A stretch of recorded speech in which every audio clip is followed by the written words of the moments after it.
Hello and welcome to the Junkyard Love Podcast.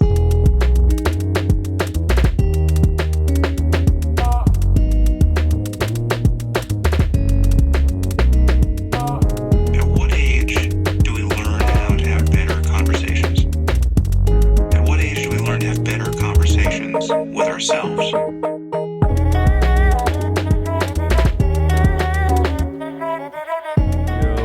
What's up, y'all? Welcome to the Junkyard Love Podcast. I'm happy you're here. It's me, your host, Squidward Tentacles. Today, before we get rolling onto the podcast with Trevor May, I just want to drop a quick little knowledge tip, a quick little thing you may not have been thinking about today, and now you are. And that's posture.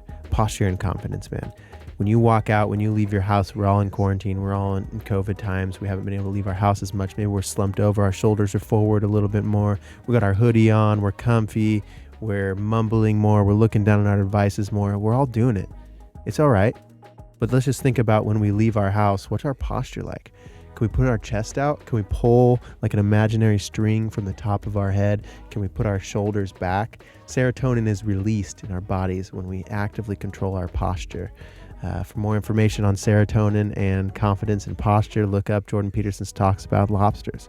It's wonderful. I just want to make sure you guys are thinking about those sort of things. So what's your posture right now? Are you slumping? Are you got that old Tex neck right now? Stretch out your neck. Move it around, be ready for showing up in your life as your best charismatic self. Build yourself up with your own ability to bring awareness to your posture. Posture. It's important. All right, let's get going. Trevor May, Jake Rhines. Here we go. Get it going. Ladies and gentlemen, welcome to the Junkyard Love Podcast. I am here with Trevor May. Trevor May, thanks for being here, man. Thanks for having me, dude. Yeah. So it's cool that we get to reconnect. We were just kind of briefly talking before this, mentioning the DJ world. So we met in high school, but we actually DJ'd together. People may not know that you used to be a DJ. I did. That was the pre, streaming Trevor. That was the thing I was obsessed with before I got into what I'm currently into. Right. Yeah. Do you still ever do any DJing at all anymore? I do a little bit, just for fun. So my big purchase, after I got to the major leagues, it was, I always told myself I would get like, one big thing is you get called up. It's a major milestone in your life. And then you're up for a bit and obviously your pay goes way, way up. That's the dream. And you're just, I was encouraged to, hey, find one thing that you like always wanted to get, but it was always just like kind of it wasn't necessary, but it was like something you really wanted to have. And yeah, nothing that's like a, $100,000 car, but like something cool. So I was like, I want some CD DJs. So I have, some Nexuses 2000s that I'm pretty sure are still the industry standard. The nice thing is I think they're worth more now than they were then. But yeah, I got them. They're in the garage and I pull them out every couple months and go. I was going to start doing some live streams with just like doing some DJ mixes, making a day and like starting with an hour and like just playing all my favorite music because I have like a Spotify playlist a bunch of people follow. So basically just showing off the new week stuff. And turns out Twitch is now DMCAing music so hard that we can't play music at all. Yeah, so, I heard about that. I got the email that was explaining like, here's what's going on. Yeah, it sucks because Twitch was kind of like the last bastion. I don't know. Yeah. It's so hard to play music that's not copyrighted anything. and not get flagged. Which is weird because now like Beatport and like Insomnia and all the big like kind of music players in the music space spinning, they've all like they were doing tons of live shows and stuff and like a lot like having artists on one during quarantine. And now they're just having to jump through even though like a lot of the music they own, they just got to jump through hoops. Right. You got to turn off the MCA on their own stuff. Like it's becoming a huge problem. So they can get like so they can use it later for like social media and stuff. So like it just turned that upside down, which is hilarious because it's kind of their doing. But right, yeah, they're like, let's make sure we're getting paid, but we can't get paid. But we got to make sure we're not getting paid for the stuff that we're using already. It's kind of goofy, but it's a weird. It's like sewing your own pocket shut. A little bit, yeah. Yeah, it's.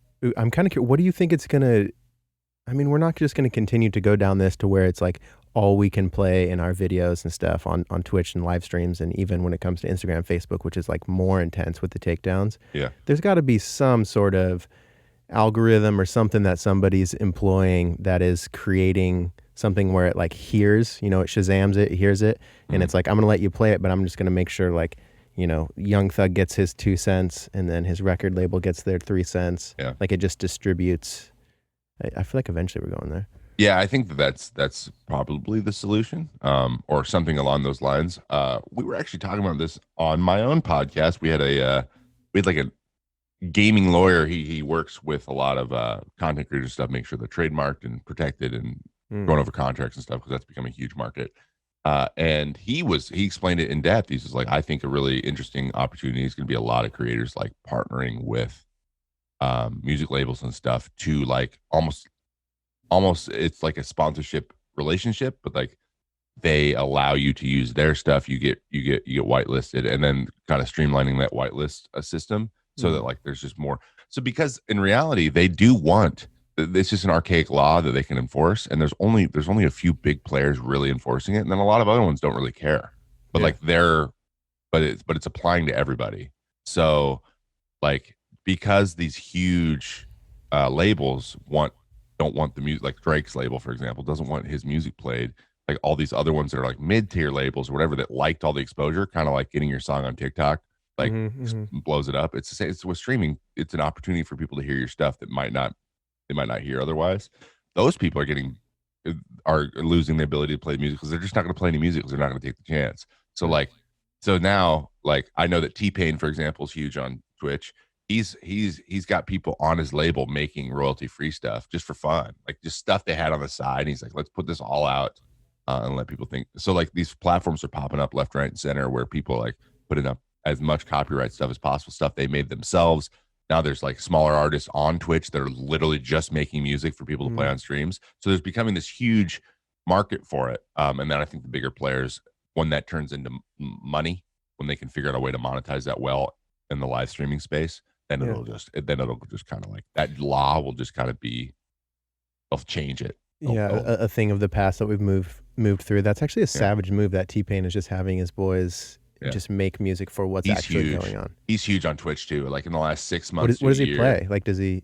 He's been doing like music like crazy, like literally producing an album. What he is like, I think he's doing a full album where it's all live on Twitch, which is super cool. But he played. I mean, he played Overwatch like when I got started in 2016. Like he's been on longer than me probably.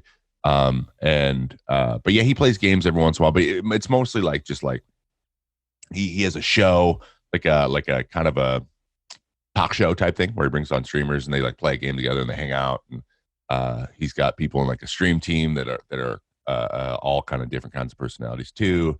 And then he's got a bunch of artists, on his own label that are doing various things, and he brings them in. So it's like it's the way he communicates now, which is super, super amazing too. Because he's been around for 20 years. He's been around. We probably like dance battled at proms to his jams. Yeah, like even back in the day. he was even been around for even in 2008 when I was a senior. He had been around for a while. So like early 2000s when he broke onto the scene. I remember I saw a thing. It was a couple years ago. Like he had kind of faded away. You hadn't really heard his name for a few years, and then he came out with something that was just him slaying with no auto tune. Like his voice is just super phenomenal. He's great. But it was funny because there was a little transition of people being like, "Wait, he can sing without auto tune?" Because a lot of people don't really like understand what auto tune is. It's just a tool. It's like a synthesizer for your voice, right? Yeah. And especially when you make kind of like, I don't know, like pop hip hop, like he did, like auto-tuning your voice just made it like fit really well in the genre. So like, it's just the way he sang hooks. You need the hook to be really catchy, and auto-tune just helped. It's just like a bunch of rappers use auto-tune now because they're singing their own hooks and they can't really sing, but they want it to be hooky still. So they're doing auto-tune too, and it gives them their like flair, like Travis Scott and all those guys. Yeah, no, and it sounds tight. I've seen a couple of videos of like they're singing their song and then they kind of break, like they're yelling at someone in the crowd. And it's just them yelling in auto-tune. Have you seen those? No, I haven't, but that sounds like something I would enjoy. Yeah. Also, I was going to mention, so I think I I know Logic is big in the streaming world, and I know there was a thing on Fortnite, I believe it was, there was one with Marshmello and one with Travis Scott where they like had a Yeah. concert Yeah. on Twitch. Do you know about that? Yes, I was at live. I still played the game a lot when Marshmello did his. It was probably it was groundbreaking. In That was terms so of cool, dude. yeah, the world is very much, at least in the world of entertainment and content, live like access to somebody like famous is like you saw it with when Ninja played with Drake, and like everyone's Yeah. like, wait, we're listening to Drake like speak live like through like that was like it's just not something he does. Like everything's kind of like Mm. planned. It felt very unplanned. Like he was like, "Hey, let's play," and Ninja was like, "Okay," and then it was just huge, 700,000 viewers. Yeah. And then Marshmello doing a live show, and everyone got on the game at the same time. You knew there was millions of people there with you, so it was like going to a show and being Word. like you know how you look around, you're like, dude, there's 15,000 people here. This is freaking awesome. Like that's just, you're sharing something with that many people. Like it felt Yeah. like that.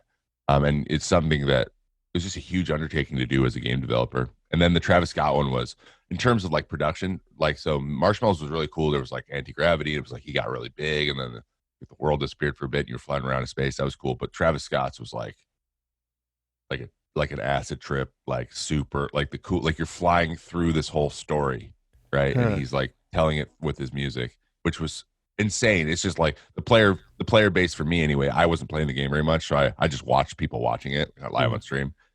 But those events created like so many opportunities for content creators to give their reactions to it, and then gave him exposure. It was just like unparalleled. I think we're in other games as games come and ebb and flow and come back and go. It's like the connection to pop culture is just going to keep getting stronger and stronger and stronger, which is 100%. super cool. Yeah, especially with COVID. I mean, it's cool. It's cool that we're still able to find. I think that was pre-COVID, but it's cool that we're still able to like find new ways of integrating like just human connection and find new ways to actually be like excited. And Mhm. we're because we're not together, but Mhm. when everybody is watching the same person live, it is this like weird togetherness. It is that vibe that it's creating. It's super cool. I wonder the I mean, the future of gaming, I mean, it's definitely going to go like augmented virtual reality, I think. Yeah. What do you think about the future of gaming? Like, where do you see it? Let's say 10 years, if things are going well, where would you say gaming is? Dude, we're getting to the point where everything looks so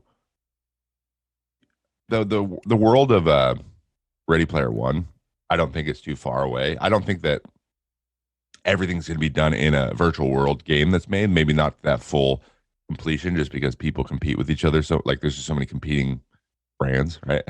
And there's no way that one team would take over. But they're like, it's crazy the advent of like how school is being done online needs to be changed. Like people are struggling with how it's done right now, like because Dude, it was yeah. haphazardly thrown away. Zoom isn't going to do it, but augmented reality, where kids are like, where their entire attention is them virtually being somewhere, Yeah. is going to be like the necessity. Like they can't take their headset off type thing. They have to be there and be in a classroom, but not actually physically be there. That's like something that it's just expensive now. But when that like barrier lowers and lowers and lowers, like it's $300 to buy a headset, not $1,200. Uh-huh.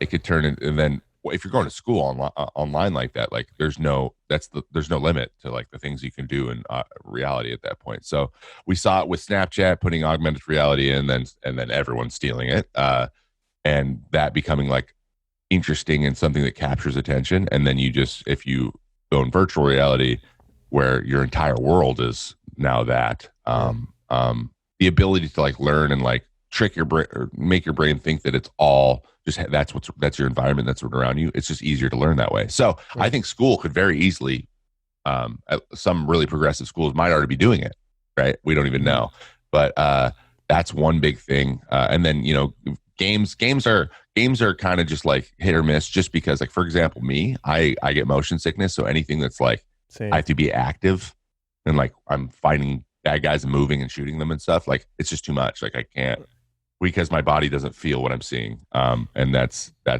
tough for me.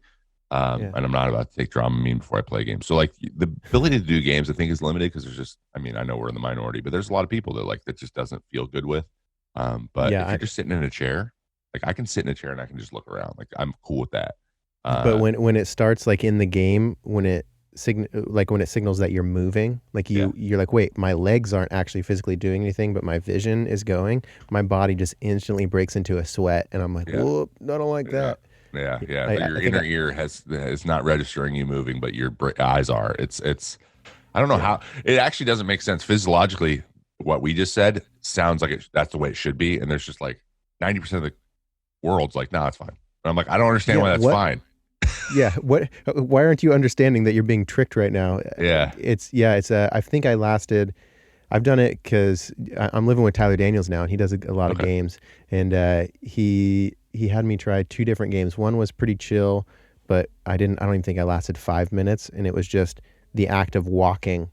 Like I wasn't moving my feet, but I'm floating, and that got me. And then I tried the new Star Wars game, and that was cool. But then I'm just like, you don't have your center. Like I don't know which side is up or down. Yeah. And so I just started feeling like I was physically upside down, spinning backwards somehow. And I was like, yep, I'm good on this. I'm gonna throw up. So, but I mean, dude, I think the future of all that stuff is gonna be better and more creative than we can even imagine. I was working last year before COVID. It was actually, I think, about a year ago around this time. I was working up at FLC for Wadeka at the Maidenbauer in Bellevue. And one of the guys that I was working with was basically telling me that he had been a few months prior. It was either Amazon or Google or one of these big tech companies, and they were kind of having like the insiders, like the big wigs of the big wigs, had this conference basically talking about the future of I don't remember if it was Amazon or Google, one of the big companies. And I think it was kind of a hush-hush, secretive sort of thing, but they were basically talking about how 2035, I guess, they're going to be a lot of virtual reality by 2035. Like that's what they're shooting for, virtual, augmented. So, I mean, if that's what their plan is, like we as humans and participants are just along for the ride. So I think we're going to Wally World. Yeah, there's a lot of that going on. There's a lot of us just being along for the ride and being tugged and pulled by technology, which is terrifying, but also inevitable. The way we have completely put like innovation and tech companies on a pedestal, like that's like the holy grail, like discovering that next thing. Right. And so with this many people going for that and like specializing in that and thinking in that way, it's just the way it's going to go, man. Like without even from how we're marketed to on social media, and these bubbles that everyone's like, oh, you're just stuck in your own echo chamber. Well, you know what? The platform itself is actually creating that more than anything, more than even you. Yes. That's terrifying. I don't know if you know a lot about that, but that's absolutely horrifying. And now there's going to be augmented reality and all this stuff, and like how what we're seeing is being controlled by maybe other people is something to constantly be aware of. Yeah, we're the data now, like we're being sold. The good example is kind of like TikTok. Like Dorito says, hey, do a dance and you'll get featured with all these views and all these likes and watches and whatever. And then you now have like your young children working for Doritos. They're advertising for Doritos by doing a dance. Or have you watched The Social Dilemma? I've talked about that a couple times. That's exactly what I'm talking about. Yeah. Yeah. Dude, it blew my mind. I watch a lot of content from Tristan Harris, who's one of the main guys in that. The last 2 years, I've watched like all of his podcast interviews, and it's like sometimes when I talk about it, I have this like terror where I'm just like, is everybody not taking this serious? Because this seems like the biggest deal ever. Social media is changing what we do and controlling everything on purpose. Yeah. On purpose. Like that's the thing. Like that's the distinction. I need to I make sure that people know. I'm like, guys, of course it changes. Like we change. Like I'll look for opportunities in real life that are capturable because I create content. That's like a way you think when you create content. That's changed me. That's social media changing me. And that's just kind of like, I feel like that's growth, and that's something once you're aware of it, you can choose to do it or not, as much up to a certain point. But when people are advertising that they can change people's behavior, like if you're close to being the archetype of something, they can nudge you into that archetype. That's terrifying because that weird. Takes the control from you, or you're conscious. If you're not conscious of something, that's like our biggest. Every problem we've ever had as a human race is because we unconsciously do stuff. Like everything from racism to like everything. It's always deep seated, and like we're doing things we don't realize are bad, and they are, and we realize and we fix it later. Like that's kind of how we are. So like when people can exploit quote unquote good things or bad things about us and say, hey, we can push them into this slant because someone who needs them there gave us money to do it. That's like that sounds inherently evil to me. That sounds like evil empire stuff. That sounds like and you know, there's the social dilemma that I can't remember the name of it, but the one that is actually about Cambridge Analytica, like explains the whole situation. Like that's an example of the things they talked about in the social dilemma happening. Right. The Great Hack maybe was that one. The Great Hack it might have been. I don't even, but because technically it wasn't hacking, but basically the Cambridge Analytica in England, and you probably watched it, I'm assuming, but I think I recall the same one. They worked for they had a bunch of people. They weren't Cambridge Analytica at the time, but a lot of people that were high up in that company worked for Obama in '08, and really utilized MySpace and Facebook when it was early. And then Trump hired them in 16, and they had honed in that behavioral changing thing, and they're like, we can do it, and they did, and that's what happened. And someone's like, hey, someone in the States was like, whoa, realized and asked for his data, not anyone else's, just like, can I have mine? And they're like, sure, and then pussyfooted around for 6 months and then went bankrupt. And that's kind of how it happened. Then they basically dodged it. They knew they were caught, and then they destroyed a bunch of stuff, went bankrupt, and then just disappeared. And there was no legal actions or anything. And it's this thing that's so new, and so like it happened so fast too that we're like, we not only don't have laws to control this, most of us don't even know what's going on.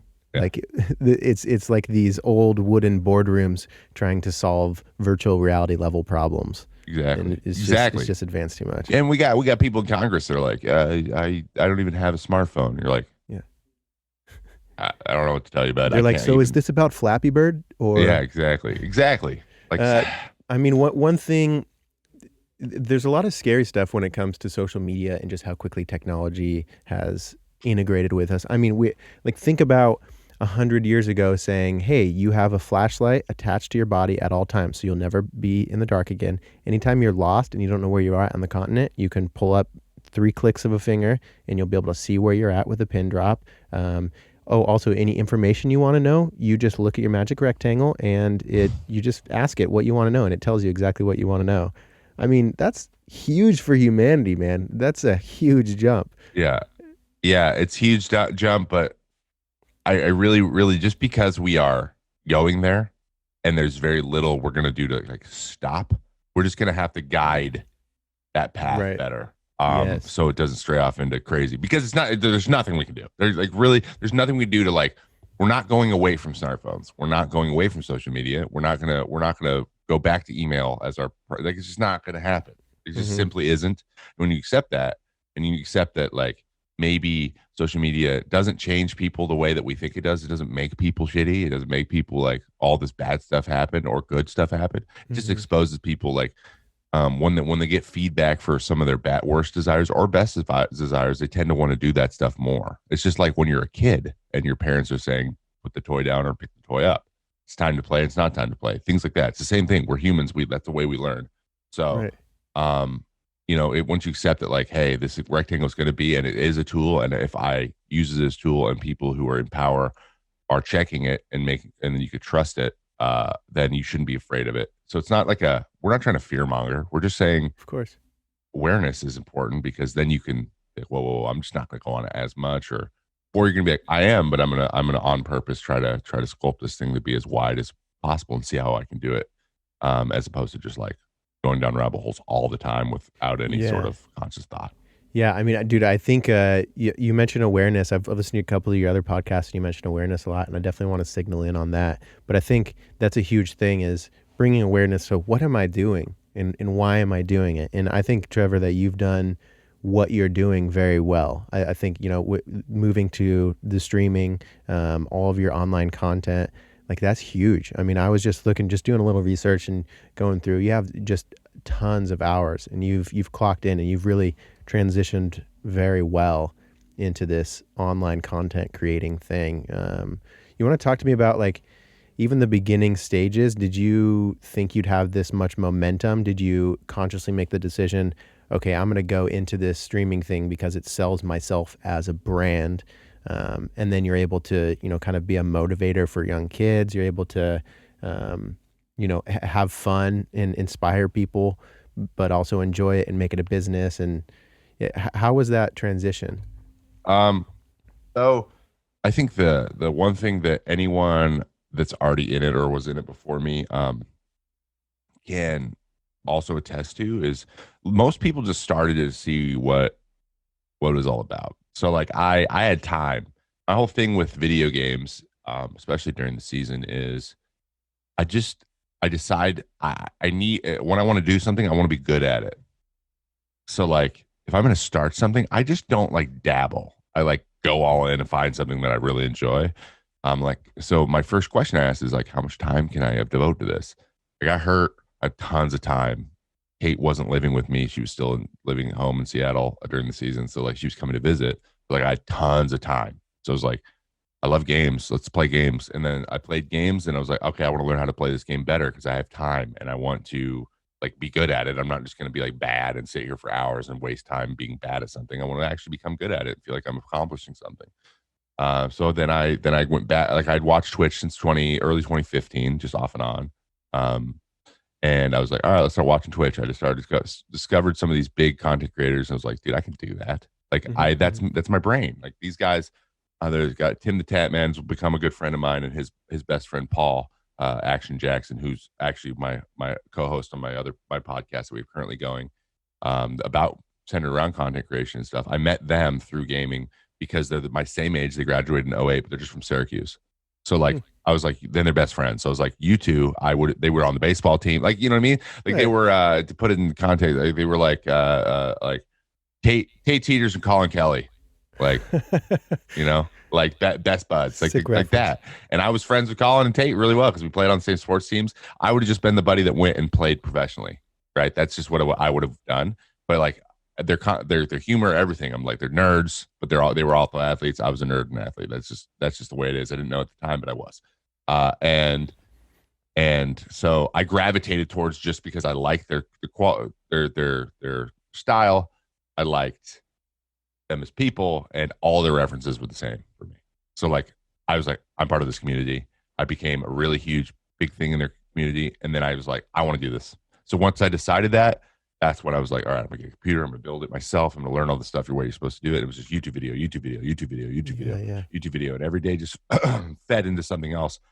And I was able to meet them. I started going to the conferences. I went to TwitchCon, I went to BlizzCon. I was at the inauguration of the Overwatch League, and they were all there. So I knew them from online. I met them in person. We hit it off as buds, and now we're friends. And it's all about like developing kind of the friendships of community. It's all built around community. So I'm a professional athlete, and I was like, one thing that we don't do well is provide access to us. So I was like, this is checking every box. Like this whole thing is like, just makes sense. It's where the world's going. You can make it a business that gives me an excuse to play lots of video games, which is another perk. Right. So I was just like, there just is no downside to this except for the amount of time it takes. But like, I'm going to spend this time on something that I really enjoy anyways. That's what I do. I just lock into my hobbies. And now it's become like, I have 2 jobs. And I, dude, you know me from high school, bro. I did all the lip syncs. I'm just like entertaining people. I was on all sports teams. I always hype people up. Like I just kind of had that was the energy that I go off of. I love competing. Like, right. That's all I think I could have easily been like a theater kid just as easily as been an athlete, like just because of the way I am. I like that. And I've gravitated towards people who are like singers and actors and stuff, just because I like identify with that feeling of being on stage and having people react. That's why I DJ'd. Like it's the same thing. It makes sense. Performance, yeah. I like performing. So that like even since I noticed this yesterday, even since I've been on Twitch, the way that I speak has become so much clearer, and how quickly I get thoughts out and the way I can go and explain things has just improved tenfold. I used to mumble, have a really low voice, and be a little bit more shy. And all that's changed over the last 5 years just because I talk in front of a camera so much. And now I do interviews and stuff. People are like, wow, dude, you're like, you should do radio. I'm like, I do a stream like 40 hours a week. Radio, all what's winter, that? That's an every old winter. word. That's Like a I do this all the VHS tape. time. Yeah. I'm like, I'm in front of a mic as much as you guys are in front of a mic. So like, Yeah. I mean, this is actually natural. Yeah, I mean, just like anything, you sharpen it. You get good at your sport by just putting your hours in, by just putting the time in. That's the same thing. I mean, I kind of learned with this podcast. I, you know, I've been pretty good at talking to people, but having long form conversation is kind of difficult. 3 hour long podcasts, when you're losing your train of thought or you don't know what you're talking about or blah blah blah, but kind of allowing yourself to just try it and just keep going and just keep talking, and then sure enough you'll listen to yourself a year later and you're actually making sense and you're not stumbling over your words and not mumbling as much. It's interesting. We live in such a bite-sized world where everything is just condensed down, and let's see if we can say the shortest thing and summarize it in the shortest way. But having like the long form conversations or explaining yourself in a long sense, I don't know, it's nice. It feels more natural. Like you kind of shut off your brain and you just talk, you just explore it, and that's just who you are. And people gravitate towards that. Yeah. I starting the podcast and stuff too. It's just been like, even days I'm like, oh God, it's gonna be an hour. I'm tired, and then you're 45 minutes in. You're like, and we're vibing, like just because it's something you really enjoy doing, talking it, and just letting your stream of consciousness kind of go. That's kind of our format too, a little bit. Has been it's relaxing. It's nice, and people like listening to it because it's relaxing for them. And so, audio is a great medium. I'm glad that I'm freaking pumped that you asked me to be on this. I'm pumped that you've been doing this for so long. I mean, it's awesome. Yeah, dude. Yeah, I'm super happy to have you on here. I was listening. You said you have a newer podcast with what was the gentleman's name? His name's Paul, or Action Jackson is his like Twitch name. Action Jackson Paul. Yeah, because I was listening to the Trevor May podcast from I think it was 2018 that you started that one, and there was some good stuff on there too. But it's cool to see. I don't know, because I know you, like we weren't like BFFs when we were growing up, but I knew you pretty well. And you're still the same guy, you're still the same Trevor, but listening to you through this podcast and through you explaining yourself, and you're like trying to help people out, and you're like, here's what I've learned.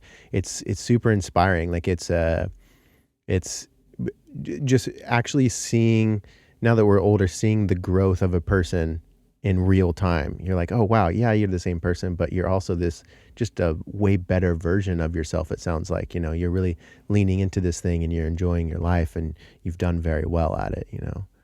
It's crazy to think about. Like I'm one of those people that, though I do like respect like milestones or like seeing those steps and being like grateful for like where you've come from, I tend to downplay, like I just have that mindset, and it's kind of a blessing and a curse that like you never know. You just, it's never over. Like you're never there. You're never gonna get there. Never arrive. Like, you're never arriving. Exactly. Always a work in progress. That's the CEO of Spanx says that all the time. I'm always a work in progress. I watched your master class.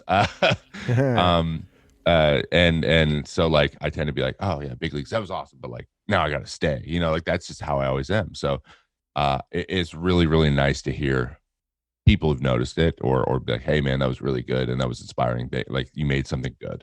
That for me is a bigger, that's something that I actually like take in more than actually like an accomplishment that I perceived that I have on my own without anyone else being part of it. And so like when I see other people, for example, a buddy I've made over the years now, Jordan Fisher. I don't know if you know him, but he's a singer, songwriter. He was in Hamilton on Broadway, like the second cast. And he's an insanely talented guy, but he's super in on Twitch and plays lots of video games. Really good at video games too. He just recently finished his own produced, and he was a producer and starred in a movie. I think it's a Netflix show. Amazing. And he's 26. So I was like, what? Dude, that's like, that made me so, I was like, dude, I was so hyped. It's more hyped than if someone said, hey, you produced a show, I'd be like, oh, thanks, man. But like for him, I was like, oh, this is awesome. Like that is the coolest thing because that's like it's like the next, but next to like directing and like then just being your own like directing and starring in your own movies, and then having those take off. Beyond Yeah. that, like there's nowhere else. Like he's almost at the, Yeah, the like top. you have an idea in your head and you make it into reality. Yeah, That's and you're the huge. guy that like did it. Yeah. You did it. You pushed it there, and you guided it. That's insane. So like I'm starting to notice that I'm getting so excited when people that I care about are doing crazy stuff. Like the Tim the Tatman did that thing with Fall Guys where it just exploded over the internet. Like everyone, he could not win a game, and like it was on ESPN, and like there was like a live counter of how many games he's like played. There was a trending hashtag worldwide, #1 trending hashtag. This had been tweeted over 1 million times. He did it when he won. It was just he did it. Hashtag he did it. And it was him winning a game in Fall Guys. The memes came out, that one where everyone keeps superimposing like a video, and it's that bar in Britain where like they're getting excited. And it was a soccer match with like Team England scoring a goal, but like everyone keeps putting the video on to like line it up with they did that for him. That got like 1.5 million views on Twitter, like huge, exploded. Everyone knew Tim the Tatman was because he could not win this stupid, easy, like arcade game. And he was getting so mad. It took him 4 or 5 days of playing for like 6 hours. Like it took him 20 hours of the gameplay. Everyone else won their first game in like 2 hours. Every single person in the world. And he just could not. And it became this huge, like, tension event. When he finally did it, I saw how beautifully that content was created. Yeah. And he did it, and he realized like how he was a big streamer before that. Like he's a huge content creator, but that just like launched him, right? Yeah. I saw on his face, he's like, bro, like I've done some big stuff, but like this is like you couldn't do this on purpose. I was like, this is so cool, and I was like in it. Yeah, that's exactly right. You couldn't do this on purpose. It speaks to that. Just like do your work, do your thing. Like I think there's a lot of, there's a lot of lure to let's see if I can get noticed. Let's see if I can do this thing that's crazier, one step above this other person. But it's just when it's what we really like as humans, especially when we're watching content, is the organic. Like we want to see it actually happening to you. And then we can make it this fun camaraderie community thing where we're all submitting memes about it and we're all laughing about it together in our homes. That's super cool. Yeah, and we smell bullshit really easy too. Like you can tell when things like I troll TikTok quite a bit, dude. It's great, hilarious. There's tons of ideas and stuff for other kinds of ideas, but you can tell when like I surprised my husband with blah blah, and it's just staged. And you can tell immediately, and you're like, dude. And it's always a verified account that can't think of anything to do, and I hate it, and it drives me insane. I swipe immediately, but the stuff that you can tell like naturally wasn't expected to happen. And that, so like I was listening to a podcast. There's these two guys that I'm luckily enough, a guy named Blake Robbins, who, if you're familiar with esports much at all, there's a team called 100 Thieves in LA. Nate Shot, it was an ex COD player. He tried to he stopped playing. He was a world champion. He's in his late 20s now. So like that's old in gaming. I mean, I'm 31 and we're older. And he was trying to start his own esports organization. It's kind of like a merch brand, kind of like streetwear and stuff. And it's cool, but he didn't really know where to go. Didn't have the manpower. This guy, Blake Robbins, he is a venture capitalist, and was like, basically said, he worked for Dan Gilbert, who owns the Cavaliers. And Dan was like, hey, you're our resident young person. How do we get into video games? And he's like, well, this guy Nate Shot's trying to start a thing, and he's a huge fan of Nate Shot. And he's like, and he's got a personal brand, but he wants to create a brand that's timeless outside of his personal thing. The guy's like, okay, cool, let's buy a team. He's like, no, we're not going to buy a team. Like, let's listen to him. Like, it's beyond playing professionally, whatever. So they built this. 100 Thieves is exploding. It's a content house. They have professional teams, and 100 Thieves merch like sells out in minutes every single time they do it. Like Supreme, like it's really, really cool streetwear. I got some stuff of my own, like it's joggers, and it's like, super clean hoodies and stuff. And it represents like, everyone's wearing it with their Yeezys. I don't wear Yeezys, but like, I get the culture. I understand why that's shoes and clothes are a whole subset, right? So if you can get yourself into it in a gaming way, crazy. So they built that. So Blake Robbins is kind of like, he's still on the board there. And he's a young guy. He's like in his 20s, and he's helped build this company. He's still there. And he told me all about how he did it. He does a podcast with Mr. Beast on YouTube. I don't know if you know who Mr. Beast is. If you don't, you should look him up. He's got 20 million. He's the dude who's like, I gave away $1 million today. Like, or I gave away an entire, car dealership full of, but in reality, he's like giving people ability to do stuff, challenges, but he's just like helping people out in reality. Like he picks people that can. So he gave like a kid 40 cars. And he's like, okay, there's one catch. You get to keep the car that you want. He goes, which one do you want? He goes, I want this one. He goes, okay, you get to keep that one if you can give away the other 39 in 24 hours. So he literally called every person he knew. He's like, come get a car. And it was hilarious because some of the cars were just terrible and some were awesome. Like there was dune buggies. There was all kinds of stuff in there, right? And it was an awesome video. I was like, this was an awesome idea. And it's a really cool thing. And 40 people got free cars. Yeah. But he's going to probably make that money off that video because it got like 20 million views. So like that's his business. So his manager and Blake Robbins, who built help on, they do a podcast. So that was my long story long. They explain this to you. They do a podcast called Creator Economics. Phenomenal. Basically, what we're talking about, how this all works, they just explain like an element of how it works. Like they have a topic and they just talk important. About it. That's awesome. They bring on a guest. So there's a guy named what's his name? Eric's. His name's Eric. But they brought him on this week. I was listening to it, and he was talking about he does similar things. Like I snuck into Jake Paul's house and took the couches he was trying to sell. So like another creator's doing a video, trying to drum up like people participating in it, and then he comes in and like solves the problem. Like that's his. He's like, this was just an idea I had. And you got to be bold, right? And you kind of got to be like, I know I'm nothing, but I'm going to solve your problem and provide way more value for you than you're providing for me. And that he's like, this is my process. And he goes, and I tried this video, and we did two of those videos, see which one worked, and then we did 2 videos based on that video too. So he's like, it's the reverse funnel. That's my process. I'm just creating tons and tons and just doing my ideas, and trying not to hemorrhage money. But he's like, I'm just doing tons of videos, and then they just multiply when they hit, and then you just keep, and then you start to narrow your focus on like the things you're good at, and that is what makes YouTube successful. He's been doing it for 12 years or something on YouTube. He's had like 8 channels, and he finally hit on something that's like, he's like, I'm gonna get to 1 million subs in 1 year. Like he started at 0, just started a new one on January 1st, and he's like I don't know, I think he's at like 2.5 million. So he's already beat it, like easy. But he was just talking about his process, and I was like, dude, this is so simple. You said the word process, and my ears just go whoop, right? Because athlete, that's just, I have to think that way. Of course. And I was like, just try stuff, do it, and then have a good reasoning why you do or do not do it again, and then rinse, repeat, do it over and over again. That actually goes really well with, you talked about purpose a lot in one of your episodes. Like everything you do is with purpose. It's with intent. Yeah. Do you, I think you probably obviously do, is you take purpose into everything you're doing. So you're playing games, you're enjoying your life, but there's also a purpose. You're like, I'm doing this because this is the platform that I'm building.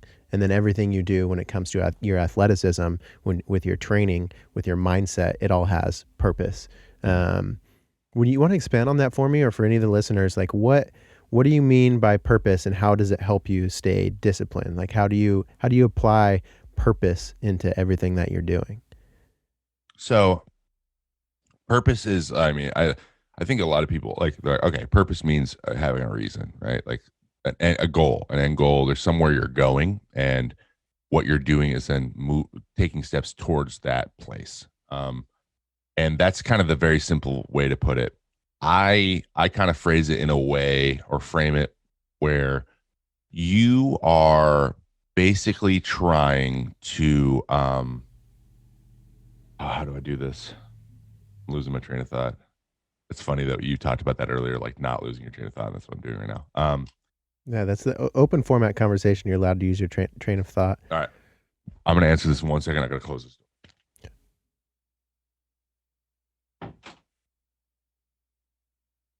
All right. So it comes down to being mindful of what you're doing. I think that living in the moment is, anyone who's read any sports psychology book or any sort of like competitive psychology book, they phrase it in different ways, but it's all about like whatever you're doing at that moment, being aware of what that is, and then how it's gonna get you to your end goal. So I think it starts with that. Like that's a skill. You have to learn it. Meditation helps. All kinds of stuff to actively be engaged in what you're doing. It's like the opposite of what ADD does to you. And that's what everyone's striving for. I feel like that as a human, like everyone's trying to be like, I want to be locked into what I'm doing 24 hours a day, 7 days a week. Obviously it's easier said than done, but and then you tie that into your ability to achieve a purpose or have a purpose. They kind of like, I'm aware of what I'm doing and I'm moving towards this purpose. So now that you've made that connection, realizing what that purpose is then puts you back in the moment. So it's like a snowball effect, a recycling, if you will. You keep going back and forth, which allows you to be super efficient and work towards your goal in the best way possible. And so in baseball terms, for example, a huge problem I had was pitching in the moment. And people ask me, what does that mean? So what I was doing was, when things were going well, it was because I physically felt well. There was some other things that, like, for whatever reason, I had a lot of sleep or there was no stress involved. It was like for whatever reason, everything was going my way that day. Those are the days where it's easy. It was the days where it was hard, where my valleys were getting really low. Those days were bad. And my days where I was good, I was really good. So it was just averaging out as, hey, it's pretty good. Like, but in reality, like, if I could stay at the higher peaks longer, I would have been insane. And so I'm like, that's there. And I see it all the time, and people see it and they comment on it. And then when I'm low, they're like, what happened? So what's going on? And what I realized was growing up, man, I'm so like, I have anxiety. I'm an anxious person. I get anxiety. And it only until recently, I've said that out loud. Like, I have anxiety. This is what this is. And that was worrying about what just happened so either being brain in the past, brain in the future. So that we have 3 states we're in, right? Future, past, and present, us. We want to be in present as much as humanly possible, especially when we're doing something competitive, or especially when we're doing something that, like, isn't really important to our lives. But we spend the majority of our time in our past thinking about something that happened to us already, or something that might happen, or planning ahead for the future. In baseball terms, you're literally like, this guy could hit, I don't want this guy to hit a double right now and score these runs. So you're thinking about, oh no, this is the worst thing that could happen. Right. Or you gave up a homer and you're like, man, I should have thrown that pitch there, blah, blah, blah, blah. You already gave up the run. So either you're going to give up the runs, or you already did give up the runs. You don't want either one of those things to happen. And that provides a physical response, which makes it harder and harder and harder for you to be like, dude, all I have to do is throw this one pitch to the one place I want to. I have a really good reason to do it. Let's just do it. So that's the thing you learn the longer you play, is like, how do I stay here in the middle? And I've been able to, over the last 3-4 years, do that really well and keep me in the major leagues. That has single-handedly kept me. My physically, mentally, just like stuff-wise, like how my pitches move and stuff, hasn't changed a lot.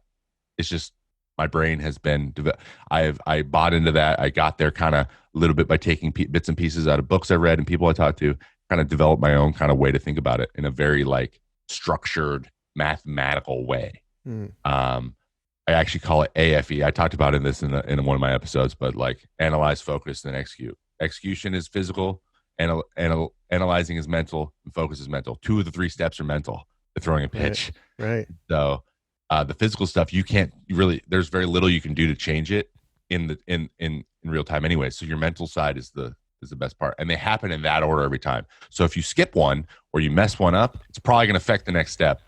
Yep. And so the more often you do that, you break down your pitches. And then when something bad does happen, you can then look at 3 steps and be like, which one was it? And most of the time it's either execution or your plan. If you have full control over your focus, the other 2 you don't. Yeah. Right.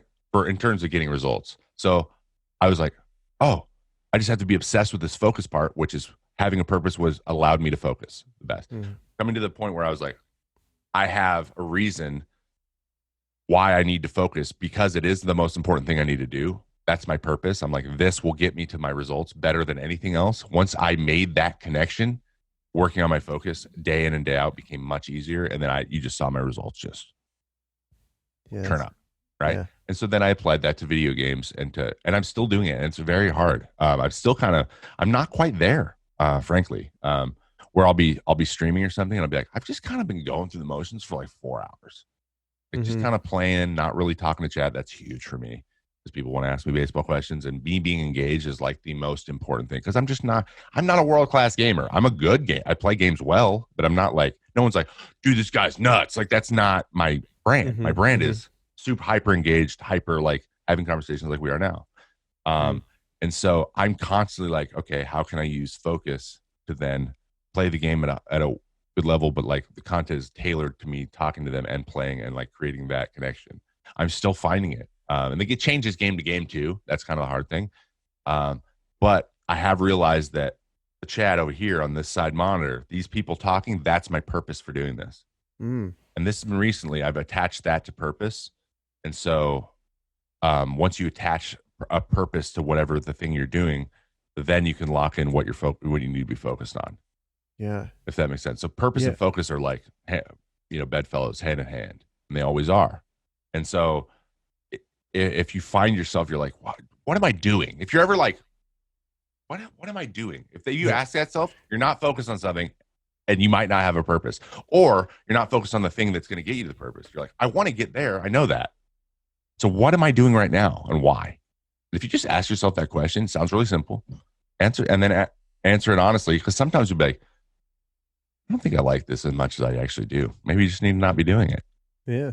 Sometimes that's the answer. And it becomes much clearer and much easier to kind of buy in to your purpose once you're honest with yourself about whether or not it's what you want it to be. Right. And like you were talking about before, that just kind of provides you to be happy, gets you to a place you want to be, whether that's building a huge following on YouTube or finding your process for whatever it is. It's all interconnected. It's all just like you create that purpose, you lock in that focus, and then you develop the process that gets you to that purpose. Like that's those are the words. Those are like the buzzwords for me.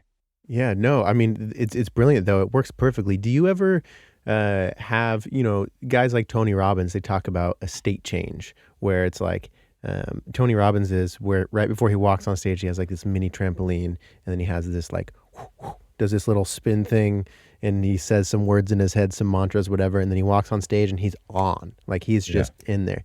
Do you have, and to me that seems like, it's almost like you know what your purpose is, but you're turning on your purpose. Like I'm hitting restart on my operating system, so I'm starting from my purpose. Do you have anything like that? Like when you walk on the mound, or when you even go to your gaming room, you're like, it's time to work. It's time to pursue my purpose. That's super interesting that you asked that. I love that. I've actually read a couple Tony Robbins books. He is I think that's one thing that like maybe your layman kind of gets a little bit like, whoa, because it's a little like it's extreme. He does extreme stuff, like he takes really cold showers right in the morning to wake himself up for a minute. And state changes are your purpose changes depending on what you're doing. Like when he's backstage, his purpose changes when he's on stage, and he knows that, and he knows when his stages, or he says a state change, his states have different purposes. So sometimes he has relaxation state, and he's chilling, and he does have those. A lot of people probably think he's high energy all the time. No, I guarantee you that dude crashes harder than anybody, probably. Dude, no doubt. And so do I have something similar? I'm trying to it's crazy you asked that, because recently this last COVID season like messed me up in a different was a different challenge for me. I'm going into free agency year. There's 2 months. There's this existential threat of COVID, us getting it, but also even more importantly, just I felt irresponsible being on the field. I'm like, dude, we shouldn't be showing people that we should all be out like doing whatever we want right now. We shouldn't be. Like, we're not sending the right message, because I believe that we just didn't do a good job handling this thing, which is very clear. I don't care who you are. It's just clear. It hasn't been done well. And we're still not doing well, which is unfortunate. But so I was dealing with a lot of that. And then I was like, okay. And then after this year is my free agency year. I don't know. I got to get a team. I got to pitch well. I got to do all this stuff. So like I had an anxiety attack in the middle of the season. Right after coming off a bad outing, I walked off the field, went inside to get mad, and I got mad. He had this huge emotional outbreak in me, and then I kind of went to a knee, and I could not stand up. And I was like, what the hell is going on? And it was like shortness of breath. I didn't feel weak or anything. I just like, my body was like, no, I'm not getting up. I'm like, yes, you are. And it was weird. And it was, I was embarrassed, but my, because like, you don't want to do that in public. Nobody does. But like, I wasn't on the field, but my trainer ran up. He's like, hey. And then our head doctor was like, I think you had a panic or an anxiety attack, and you have generally really bad anxiety. I'm like, it's never been this bad. But I've realized I've had stuff like that in the past. And I was like, I need to have something where I can, that's a state I went into when I didn't want to. right? Mm-hmm. And so when you talk about state changes, I was like, maybe being aware of when those state changes better, and maybe from good locked in to bad is more something that I need to be aware of. And so I've actually been working on mastering breathing, trying a bunch of breathing techniques. I did tons and tons of meditation for a long time before I was diagnosed with adult ADD or ADHD, and it got like some super like light non-stimulant medication. So like I realized once I started taking that, I was like, oh, that cloud wasn't me being tired. It was like actually like having trouble focusing long periods of time. Everyone's on the spectrum. I'm just a little bit on it. It helps. And I haven't had to meditate as much, but so the breathing is my physical response. I'm a very like tight person, kind of like all my muscles are tight all the time. It's just how I'm made. So like I tend to go there a lot. When I do that, you can't breathe. And that's why your anxiety just, goes way up, because you're having your physical responses first, and then your brain panics because your body's physically reacting to something. And so it's you're like physically constricting your mental. Yeah, exactly. You're physically constricting. There's no blood flow and you're not breathing. And so your brain can't relax. And so that's a state change that I'm working on, going like literally getting myself to where I'm so full of air that I can't breathe in anymore, and then letting it all out one time, dude. It's 1,000%. I change states. I'm like, okay, it's gonna be cool. And I can start solving the problem that caused it in the first place. So that's an example of that. When I'm out in the field though, and when I'm going from I'm just a spectator to I'm about to be in the game in 5 minutes, there is a switch that flips, but there's a buildup. So we all say we kind of know what situation could be us.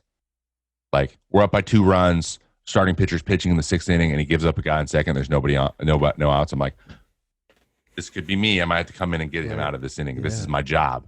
So when that happens, you start to go. Everyone shows their anxiety. Like you get like anxious, kind of starting to anticipate it, and that changes. I get up and start walking around, start like moving, like try not to forget any of the. I start going over in my head how I'm going to pitch to whoever's coming up. And we had a guy, Sergio Romo, 3-time World Series winner, closer, who he's super like loves to talk, loves to be sociable, talks the whole time. 2 innings before he's going to go in, he's like crouched down, he's like picking his nails and like always trimming his nails, making sure they're all perfect. Like that's his nervous, like anxious thing.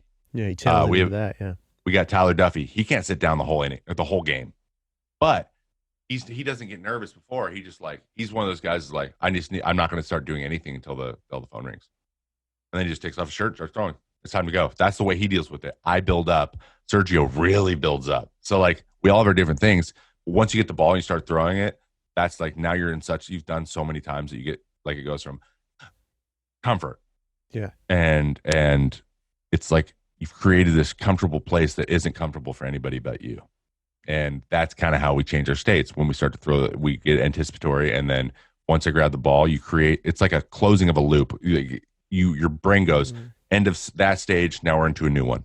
And that is what it suffices as. I love, one last thing I want to say about this is I was actually listening to a podcast by Brene Brown she did one about closing stress cycles. So about stress cycles, and there's a book.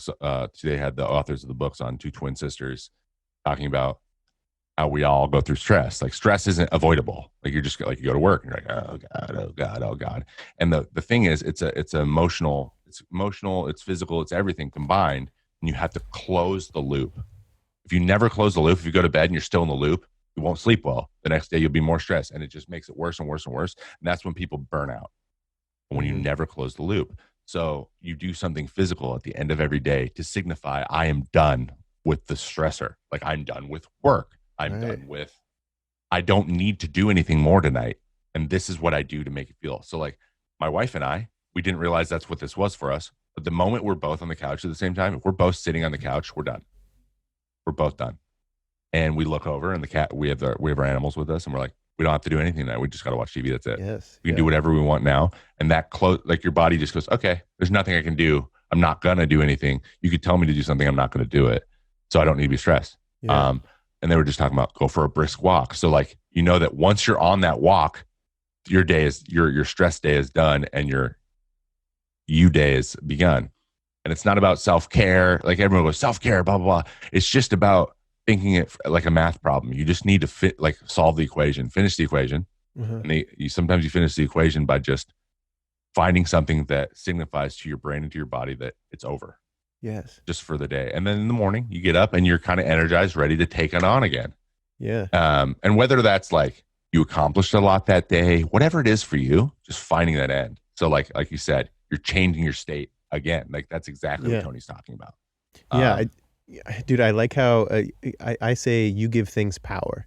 And I think that that's a huge thing. So you can actually say, I mean, definitely being a creator and definitely being, someone who, you're known to, you're not Drake walking around, but you're known to the public in a lot of ways. And so being able to kind of like turn off the being on, like I'm on my point, I'm living through my purpose, I'm doing the things that Trevor May does to get his work done.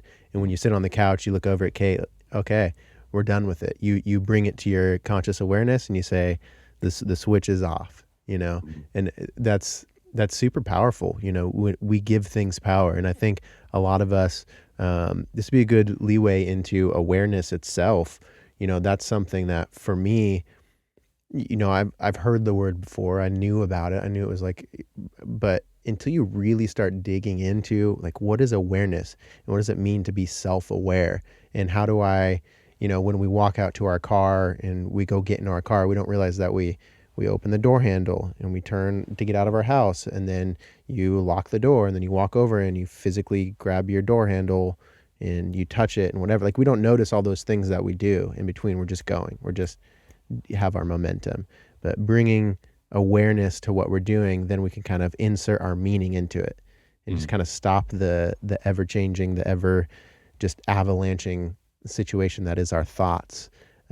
So what, Trevor, when it came to your life, was there ever a moment where you kind of realized, oh, I'm discovering self-awareness, like this, I'm intentionally becoming aware and I wasn't before?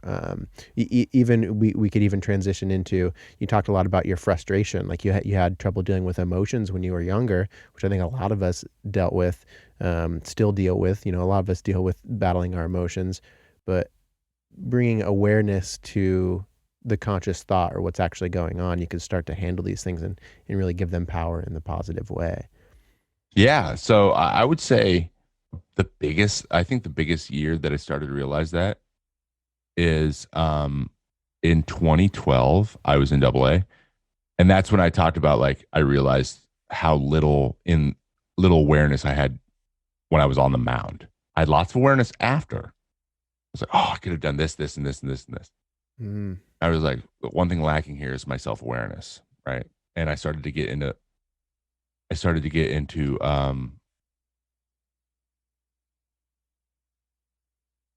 okay.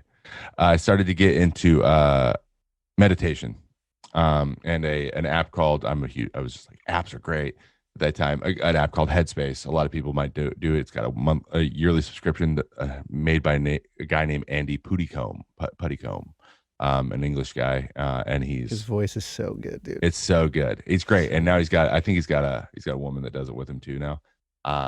But he's phenomenal.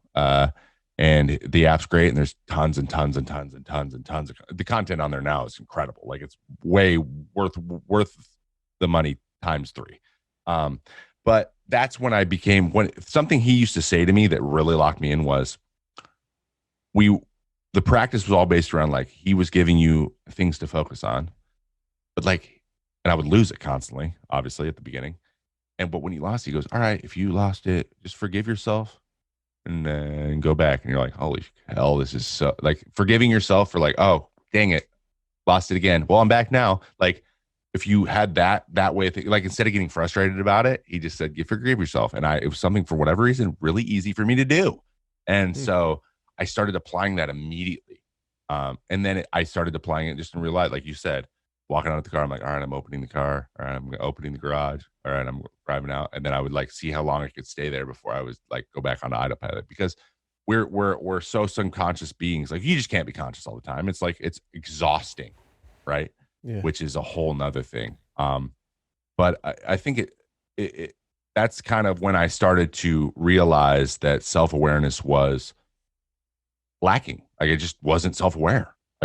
I wasn't. And we have a term for it in baseball, called feel. Okay. So like you're aware of like the people around you and what you're saying. And every once in a while you run into a teammate that like just doesn't get that.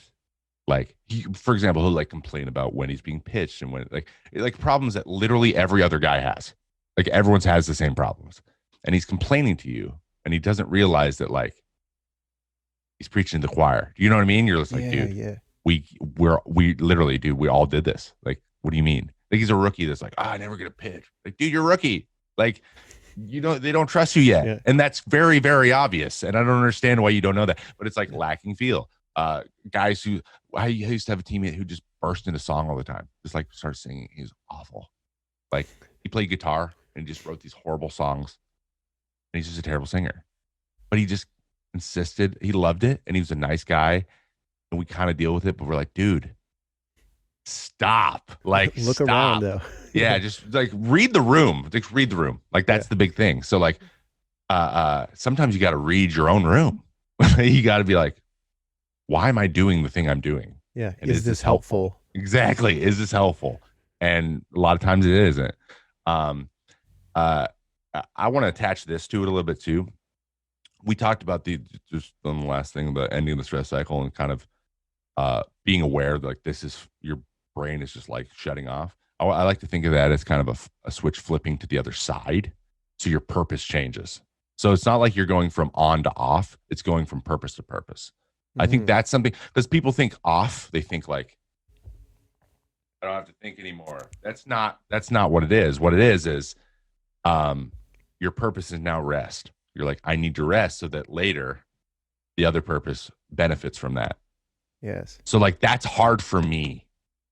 But until you're aware of that, until you have the self-awareness to know that like stress drains me, the other side recharges me. And that's your cycle, life cycle. If you don't have the awareness to know like how much something drains you and how much something recharges you, then you can't find that quote unquote balance that everyone talks about. And so self-awareness buys right into that. Self-awareness is like the most valuable thing any person in the world can learn. 100%.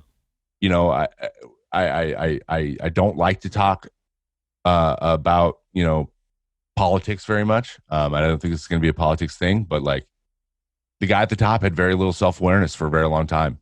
Mm-hmm. He had none. He has none. He doesn't, and it's a little bit of indifference. Like it's not valuable for him to worry about the things that he says or does because there are no consequences, right?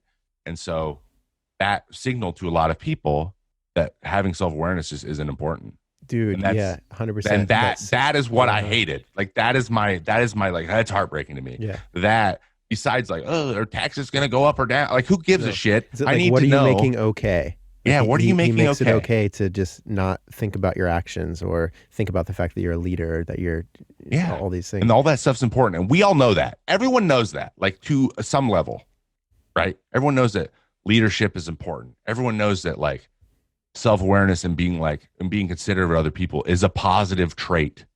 Everyone knows that. Even the people that like ardently follow him know that and will say, oh yeah, obviously being considerate of people is important. Then why do you put not doing that on such a high pedestal for other things, right? There's something else. Mm-hmm. But just in terms of talking about being aware, and it's so important. And if every single person like really, really, really put in the time and effort to learn it, develop it, and really, really see the value in being aware of your surroundings, being aware of yourself, and being aware of what you want and where you're going, the world just be like continue to become a better place. Not that I genuinely think it is a good place, and I'm glad I'm in the world. Yeah.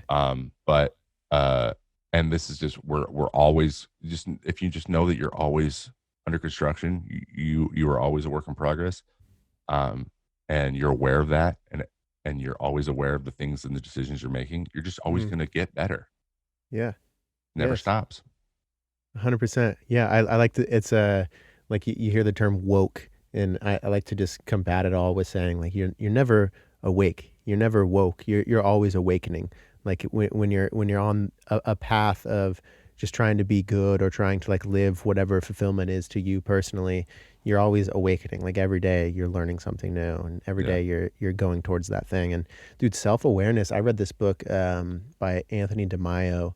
I think it's called Self-Awareness or just Awareness. But oh my gosh, like it's this uh it's kind of a lecture format. I listened to it on Audible, and it's just kind of restating these things that are so on the surface, like because it's like what we're talking about, Obvious, like there's BuzzFeed words, and it's stuff that you hear in meditation. A lot of times that stuff is, you're like, well, duh, okay, but then you realize how often you're not thinking that way, how yeah. often you're not in awareness. For me, um, I don't know, I feel like I became such a better person when I intentionally discovered self-awareness, when I started really trying to understand why it is that I'm doing what I'm doing. It's like this huge change in my life. Like it's like where I feel like I really started growing up was Mhm. inserting self-awareness and realizing how often I was self-conscious or thinking about what other people are thinking about me instead of just being with what I'm doing and intentionally doing it. So, Trevor, you used to have you talked about before, just when you were younger. I mean, you've been playing baseball since you were, I think, 6 years old, you said. Mhm. And so you've dealt with a lot of emotions and a lot of pressure that you put on yourself. You're very competitive. Um, so you used to, like, you would get angry and frustrated on the mound. What do you think was one of the biggest factors, how you started coping with it and how you started dealing with it? I mean, if you were giving advice to the younger you or younger kids coming up who, maybe they rage when they throw, or they get back to the dugout and they throw their glove and they're ticked off. Me, I was a skateboarder. Plenty of times I've stomped on my board, or I had friends who just, you wreck and you can't seem to hit the trick, whatever it is, and you're just over it and you rage, whatever. But that's not beneficial to us, letting our Mhm. emotions just fly like that. So let's talk a little bit about, you overcoming your frustration issues from when you were younger. Yeah. So uh, I think that like you said, intentionally discovering self awareness and then creating strategies to improve was the first, like, wow, this is directly correlated with frustration. Like I can more accurately determine when I'm going to be frustrated and then the variables that are in play when I am. And so it came down to a few things. Like I said, I was on the ADD spectrum a little bit more than I thought I was. Like I didn't take medication, but I kind of, like, in my early 20s and what, I dabbled in all kinds of different, like, tried Adderall, tried Vyvanse, tried like Concerta, tried all of the brands and all the dosages and stuff because for studying or whatever it was. Because even though I didn't go to college, I was like always had a project going where I would love to just like focus for 8 hours. A lot of times it Right. was producing music. Yeah. And which was great. And I realized that there were some things that, like, gave me the wired feeling that a lot of people get when they're not supposed to be on Adderall, taking Adderall. And then there was days where I was like, this feels like just I feel pretty even. Yes. That's not how I'm supposed to feel with this. I might need to take this. And so when I went and got checked out, they were like, yeah, you probably could use a low dose like Ritalin or something, or and then that got me irritable. So I was like, no, no, no. I'll never forget. She asked me, she goes, so what have you tried? I'm like, oh no, no, nothing, nothing. She goes, okay, so You're what have you nervous. tried? Like she was Are you 100% gonna like, tell the police? she was 100% like, everyone who comes in here has tried it before and they know what works and what doesn't already, because that's why they're here. They figured it out. And I was like, okay, so I've tried Vyvanse and Adderall, and I named like 9 different ones. She's like, geez, yeah, so just try this Stratera, and it's just non-stimulant. You don't need it. So basically, you need a TUE, therapeutic use. When you're an adult, like if you're close to 30, man, getting a TUE in the MLB is like, if you didn't come up through the minors with one, like you just getting a new one, like getting prescribed to a medication that is a stimulant that is actually cheating for other people, like, Mm, is really hard to get. So, but the non-stimulant one, just like you have to take a higher dose and take it more often, and it doesn't affect you the same way. It's very low addiction rates and stuff. Was it good? And I take that now, and it's great. So that was one big thing, like realizing that happened. Something that was a little bit more out of my control. The way that you do it too, a lot of times, is just drinking lots of caffeine. I drank. So if you remember me at all, I was smashing energy drinks my whole life. dude, me too. I'm with you on Yeah. that. Yeah. So that helped. And that helped, just like in the morning, be like, okay, boom, this is my the way I function, and this is helping. So that helped a lot, where I didn't feel like things like sped up on me too fast, and I was able to stay self-aware a little bit longer. Like I knew what the external factors are affecting me. Now, in terms of practice, I started to practice I want to focus on this thing for this long. When I lost it, forgiving myself and moving on. The forgiveness part, remove the everything's your fault from my head. That was a big thing. And when I was young, that was a huge problem. It was like I was so worried about what people thought, and then getting the result, that then would they get the adoration or the acceptance, that if getting the result and then the adoration both didn't happen together, that was the only way I wasn't frustrated. So I was starting to be frustrated 80% of the time in some way. It's just like on a spectrum, and that's so unhealthy. And then I realized that neither one of those things are remotely close to being process oriented. And in order to continue to get better at baseball, I would have to become process oriented. So like 16, 17, 18, I started to really get into the whole process mindset. I read a book called Mind Gym that my sister gave me, who was a college softball player for 4 years. She was like, hey, this should help you a lot. You're frustrated a lot. She was too. She was the same way. Probably not as much as me, but like similar. I think we get it from our dad. I'm frankly. Thanks, Dad. But thanks, Dad. Because he was the big competitive guy, and he gets frustrated. But so she gave me that book. It's got stuff about Alex Rodriguez and a lot of stuff just about like being in the moment. So I was like, process is my thing. I think that I have big goals. I think that thinking long term is more important than short term. And when that all happened, I'm like, all right, let's lock into the process and let's start creating positive results in the process, not the actual at the end. The results aren't at the end; they're in the process now. So you start checking. I'm a very I realized about myself a little bit later, probably mid-20s, that like I'm a huge to-do list, like check things off guy, and that is how I close my stress cycle. So stress and frustration were connected directly. So I started to say, okay, how can I start to do that in real time, like on the mound, or real time in some sort of competitive way, to where everything that I practice is then being implemented one step at a time in the moment. So I'm like, okay, I need to go over here and I need to do this, or I need to throw this pitch like this because I know this about that guy. When it became that, then I was like, oh, okay, I found what I needed to do. Check. Did I do it? Check. Yeah. Did what I want to happen? Yes. Check. Next pitch. And then you had to do it over and over again. Now that list of check boxes is huge for a game, especially as a starter. So it took a lot of practice and it takes a lot of effort. But if you're a young person going into anything where there's going to be like a point of time where you need to be locked in, whether that's work or whether that's like a sport, or whether that's like you're a DJ, you got to be like locked in and crushing your stuff and being like, what song's playing, what's coming up next, how am I going to transition these things, what do I need to prepare? And you're never stopped when you're DJing even. And that allows you to, if you're in the moment the whole time during a DJ set, you just love it so much more. Yeah. Right? It was so much more fun because you notice people enjoying it. You notice yourself enjoying it. You notice your anticipation for the next song, all that stuff, right? It applies to every single thing you can do in a day. And it just makes everything enjoyable. So I would say find out what your process is, your purpose for where you're trying to go long-term, and then your process for getting there. And then if you start checking those boxes, and every box you check inside the process is you achieving, you're accomplishing, you're getting it done, doing your work as you put it in, over time, over years, months, days, like however long it is, you're gonna look back and not recognize that person. And you might not even notice it, which is hilarious to say because you've been so in the moment for so long that like now you can't like zone out for long term and see the differences. Yeah. It's really funny to think about. It's like a weird, it's ironic. Retrospect is a real weird thing. It is weird, but that's thinking about it that way. I switched what I saw as results, as success. You change in your brain what success means, and you're removing like other people like worrying about, because the results are always like connected to. Okay, but put in baseball terms, results are always connected to a writer writing about you, fans talking about you, your teammates talking about you, your coach putting you in situations.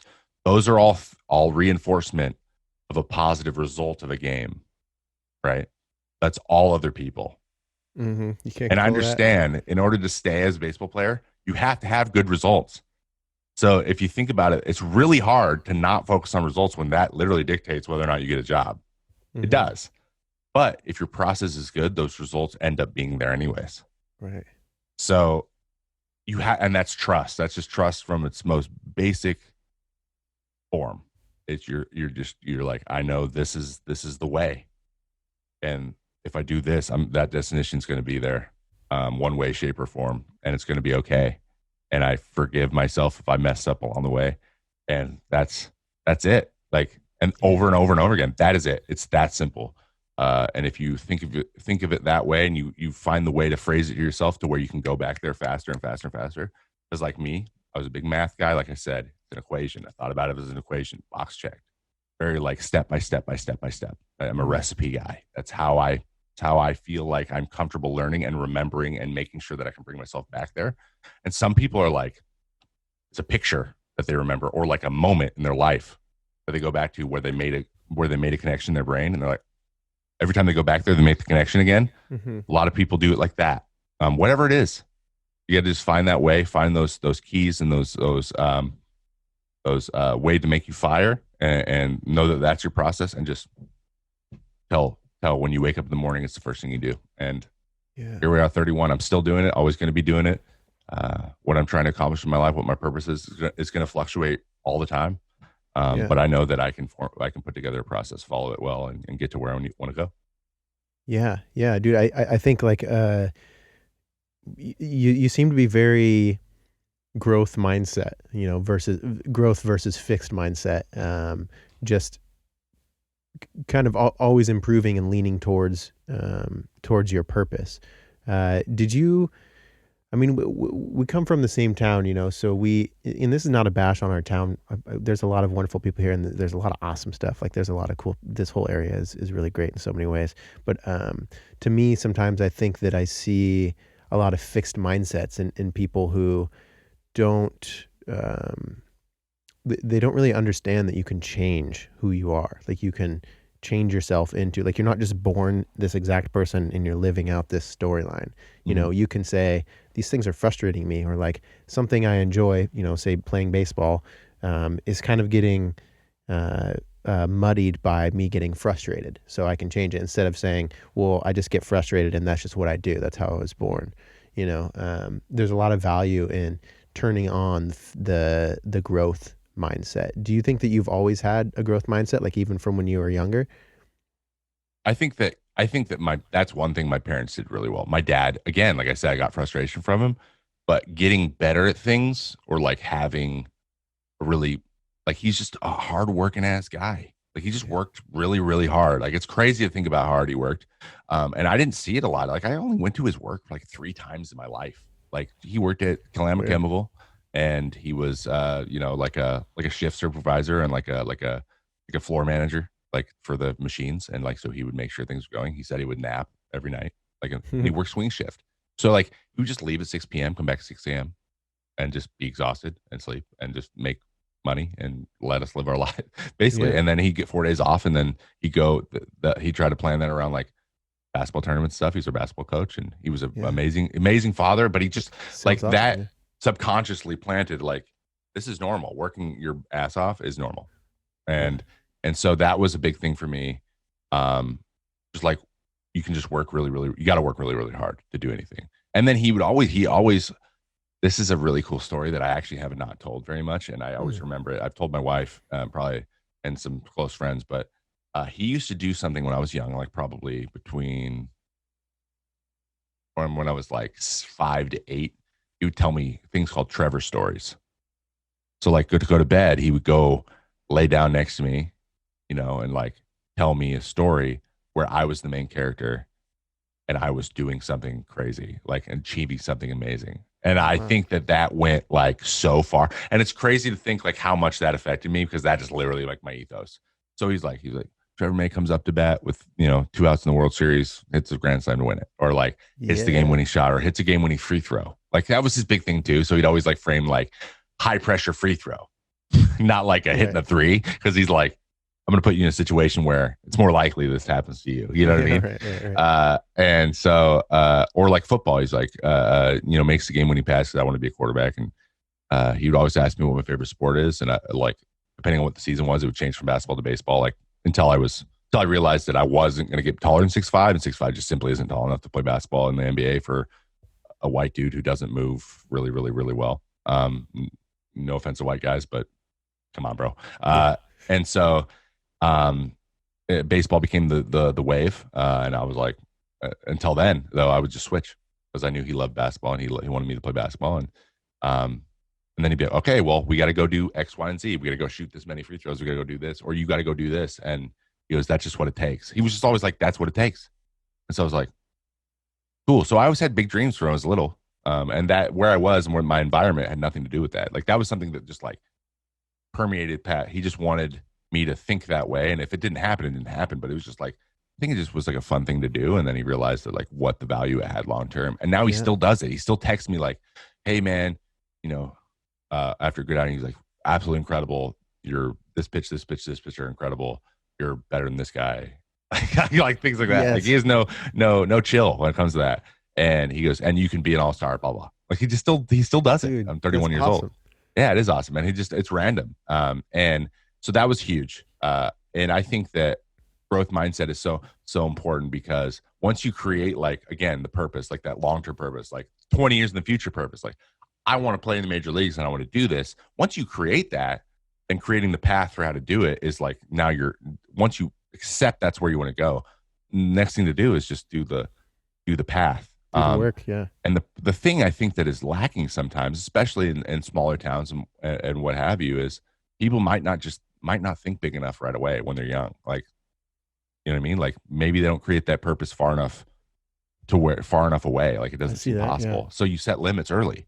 And that's just, sometimes that's the way it is. But I think that fixed mindsets come from a little bit of, sometimes hopelessness, sometimes things that feel like lack of control. That's a big thing. That's a huge issue. That's a huge topic of discussion.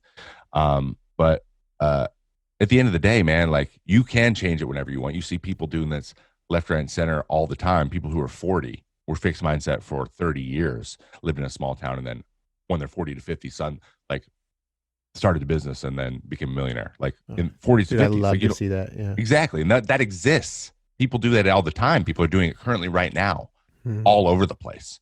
And it comes down, and sometimes it comes down to life experience. Like, what have you seen possible? Like, what have you seen in person? Like, where have you gone and who have you experienced? Who you've been around? Whose stories have you heard?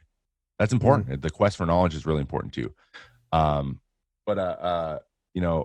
It's just all about buying in and buying into what you can do and what's important to you. But I think that something was important for me too, and this is once I found that major purpose, that big one. I got to places where my back felt like I was cornered, like my back was against the wall, and I was being like, I have to make this change or I'm gonna fail. And there's no bigger motivator than that, at all, to where your purpose is so much more important to you than failing. Like that it's just not an option.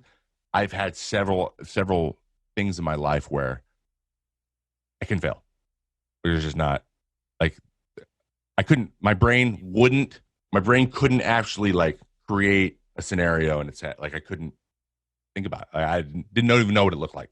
Yes. And that, now that I'm thinking about it, is super valuable. Now I'm a reliever.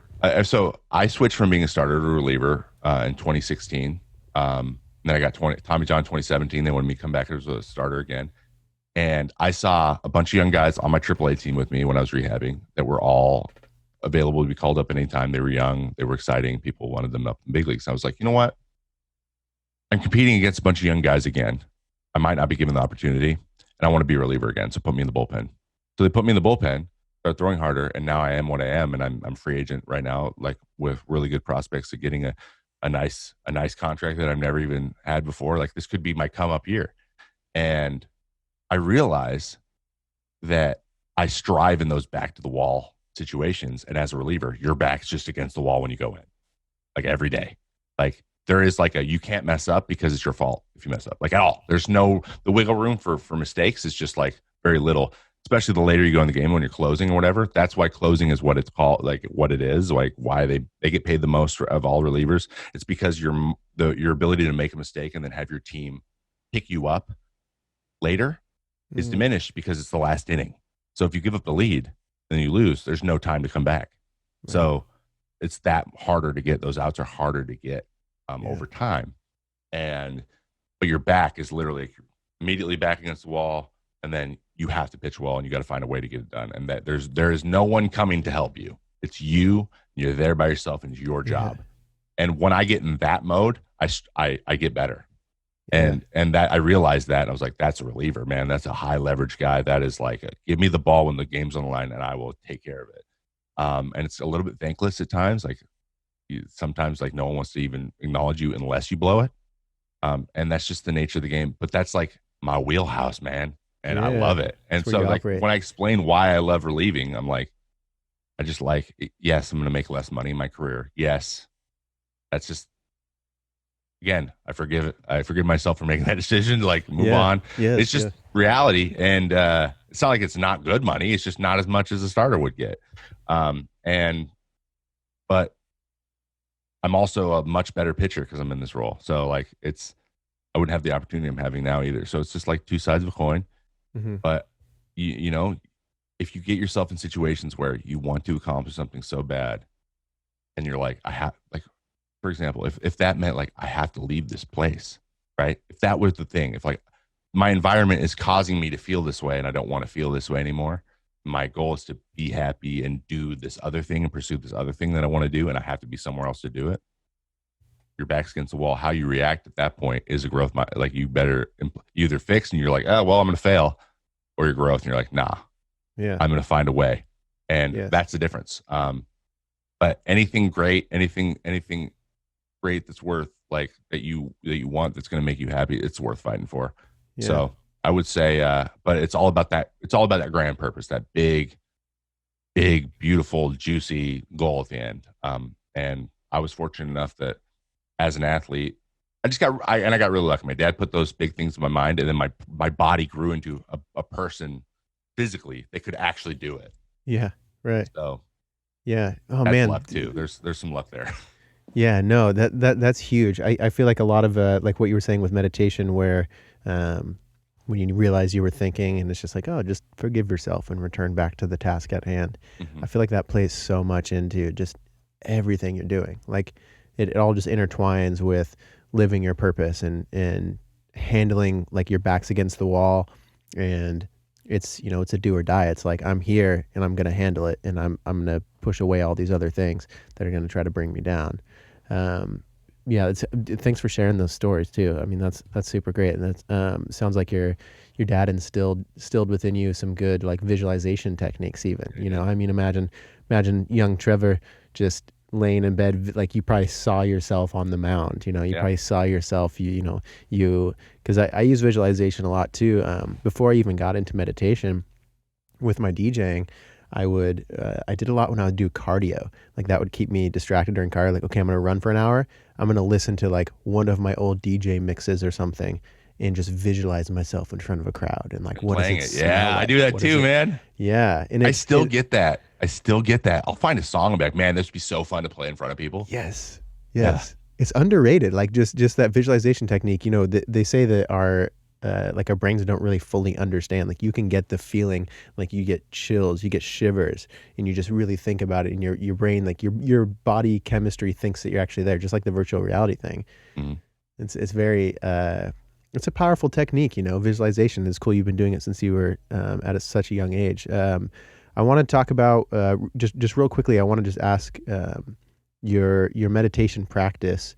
So is that pretty much the gist of your meditation practice? Like, do you have a daily, or do you just kind of do it when it's time to get to work, it's time to get super focused, or you've been slipping off and you just pull up Headspace and follow through? That's your main. Yeah, kind of. And it used to be daily. I actually completed the 365-day challenge once. Did it for every day for a year. And actually, since I've been prescribed to Stratera, it hasn't been as I'm finding it a little bit more natural to kind of like, snap in.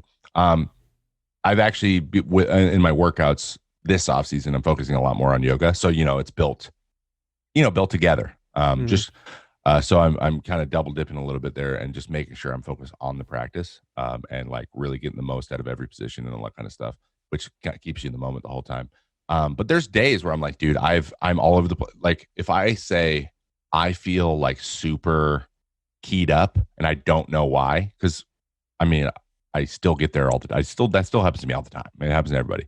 Then I'll just go I'm like, Andy, come just talk to me for 5 minutes. And then they'll calm me down enough to realize what was going on and to, and to let it go or actually get myself in a state where I can tackle the problem more effectively.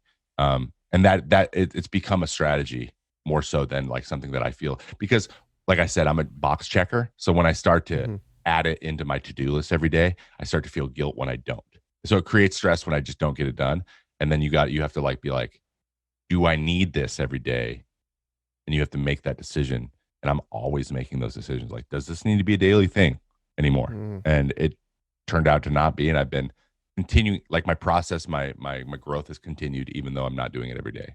And so like sometimes there's causation that isn't there. It's just like, there's some correlation, but it's not like integral that you do everything. And it's very easy to lock into like, I have to do all these things.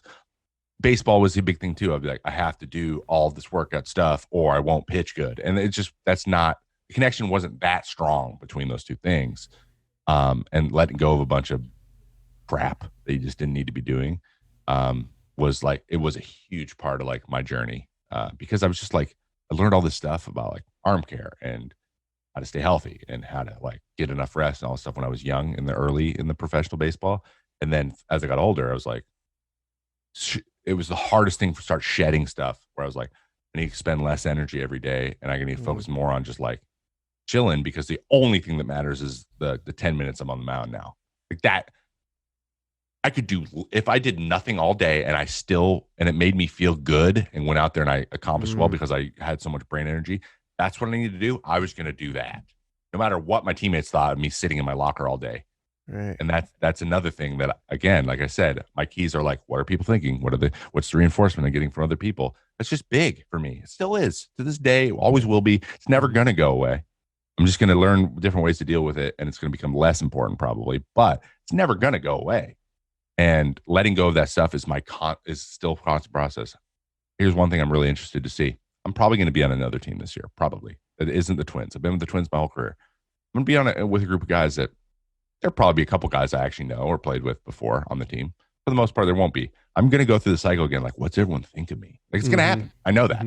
And it's weird because I'm coming in as a little bit of a big dog, a little bit of a free agent, like veteran. I've had a lot more experience than a lot of other guys. And coming to that realization is a weird transition I'm in right now, where I'm like, I'm not the young rookie guy anymore. I need to lead. And that's really interesting. But again, I know that like self-awareness and process and purpose is going to get me through it. It's just going to be it's like another stage I'm going through, which is, like I said, I'm aware that it's going to happen already and it hasn't yet. So that's one way of it, getting through it. That's the one thing you got to do.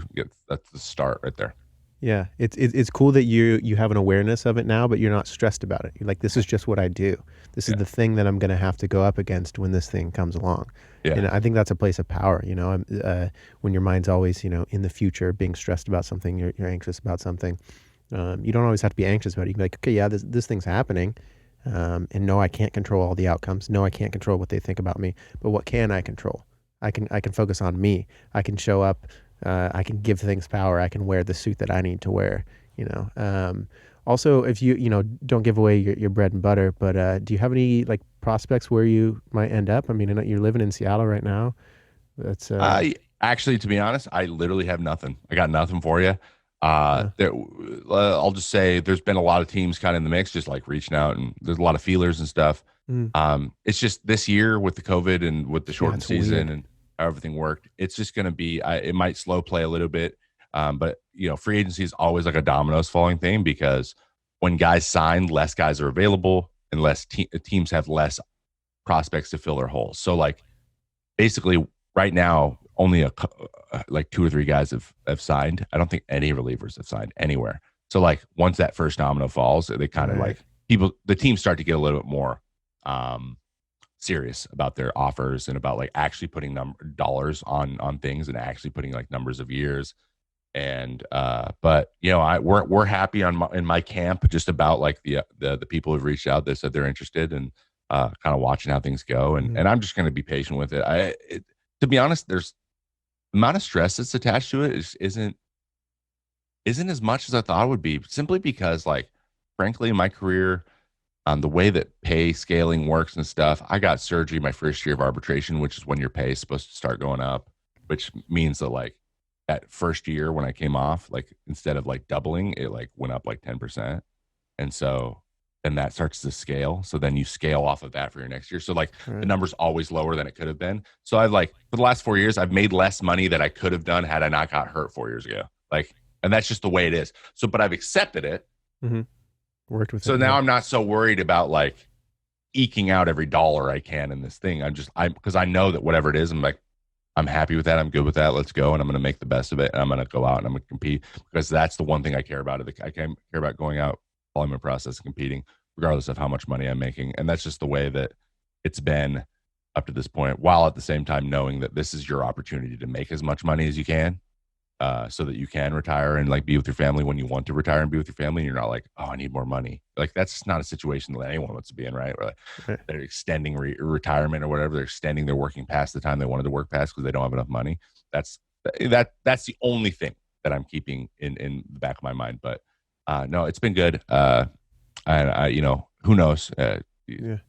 Seattle could be in there. Who knows? Like, life could change a lot. I've lived two different stages of my life, off and on. Spring to fall, over and over and over again. For going, this would be my 14th spring training, which is mind-boggling. Yeah, that's so cool, though, dude. Congrats. It's just so cool. Thanks, man. Like you've accomplished a lot. You've done really well. Thank you. Yeah, I imagine it's pretty weird. So you've played since COVID's been around, right? Like you've played in weird situations, like where you happen to wear a mask in the dugout, or what is it like? Yeah, mask in the dugout, mask in the bullpen. Only time we're not wearing a mask is out on the field. We have our own rosin bag we're supposed to run out to the mound with and take with us. Like I didn't do that one time. Didn't run out with my rosin bag ever. I just I'm not using this. I don't. It's stupid. There's a lot of dumb stuff that sucked.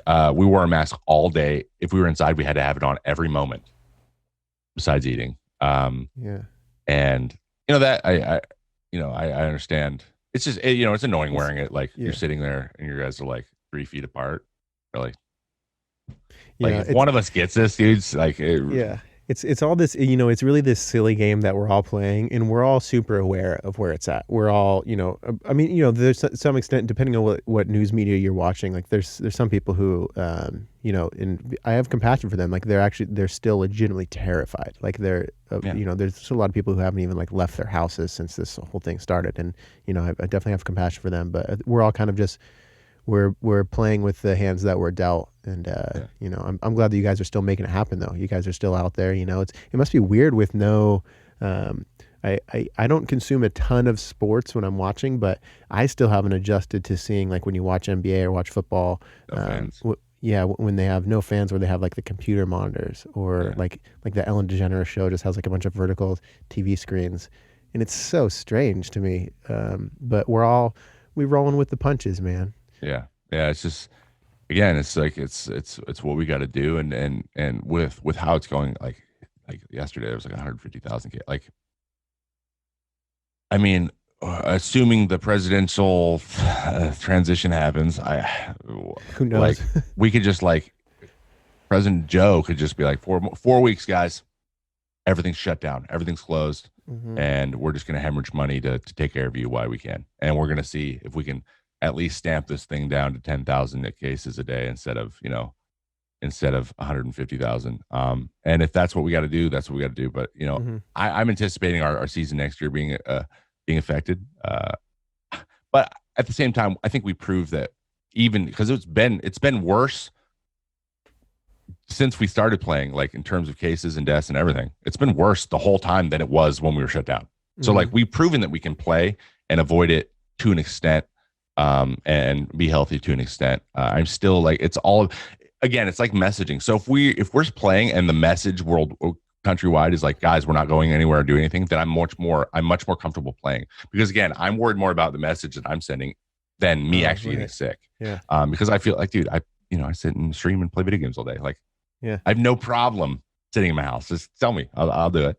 Yeah. I just really want the messaging to be there, and so that people are gonna take care of this thing when it gets done. But we'll see where we go from here. But yeah, it's been weird, but it is what it is, and people got to work. Yeah, no, exactly. You guys are handling it well. You're doing your work. So outside of COVID, there is the unpredictability factor with all of it. We don't know exactly what's going next, but let's just kind of give the people what do you have going on in your life? Like, what do you have going on? Like, what's your future plans here? Yeah, so I have 1,000 billion projects going at any given time.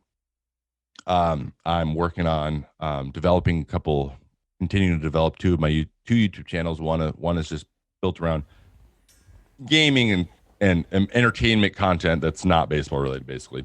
So there's like a Pokemon card opening packs on there now, and I'm doing another one of those videos. I caught that. By the way, that's like the most fun thing in the world. I didn't know that when I was 9, the only thing I wanted to do in the world is have a couple $100 to spend on them so that I could open them all at once. I have 75 packs sitting behind me that I cannot wait to open. Oh, I'm jealous. Can you FaceTime me while you open those? I'm going to be live on stream, so if you want to watch it, bro, I'll check it out then. It'll be there. And so I'm Trevor May on YouTube, and then I have Trevor May Baseball, which I'm actually just bought some equipment. I'm going to do some pitch design, which is a whole new new age thing in baseball, where you watch like 10,000 frames per second, like slow motion of like how pitches come out of your hand and stuff. You try to practice. Oh my goodness, I'm so sorry. Cat's locked in here.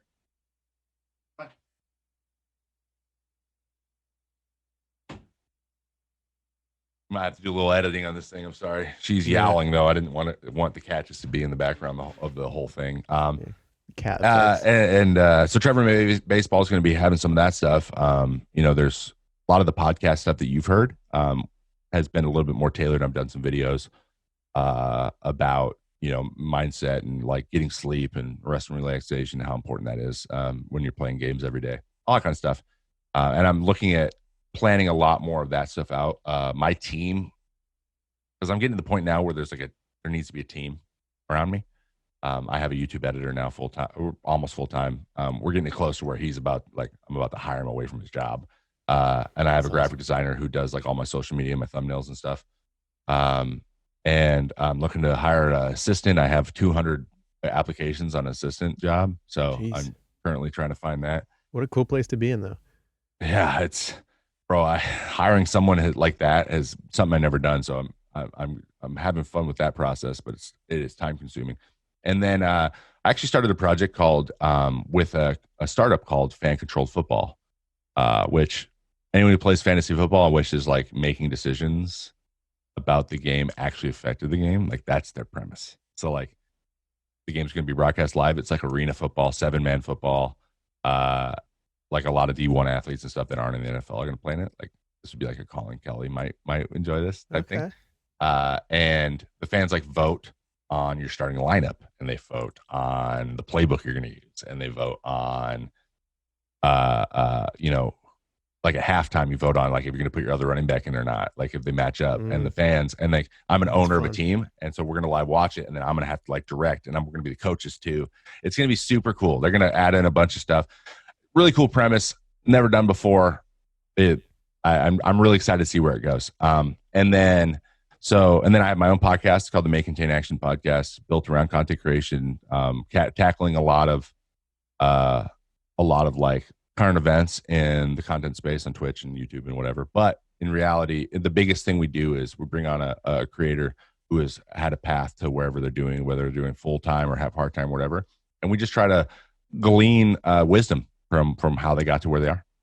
And because it's become such a hot topic, there's so many kids that are like being a YouTuber is like rivaling being a professional athlete, like in terms of what kids want to do.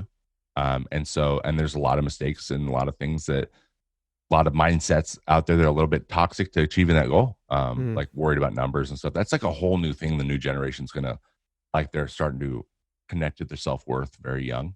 And, Yeah, and huge. it's again, the really, really, really successful content creators, they're all process oriented. They're all growth mindset.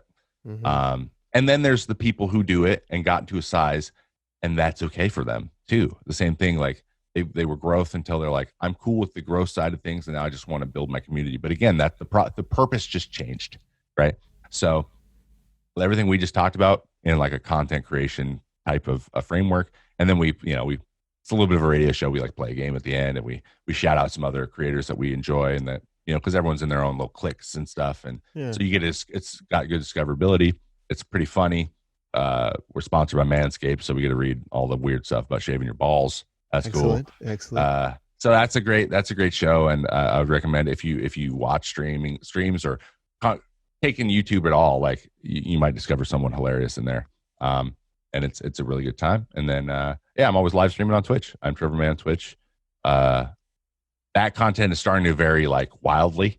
To be honest, there's no video game where I'm like waking up every morning like, let's go. So it's like I'm open Pokemon cards. I'm going to do a TikTok reaction stream on Sunday, which, because I love TikToks and I sit there and I laugh at them all day. I'm like, people need to watch me laugh.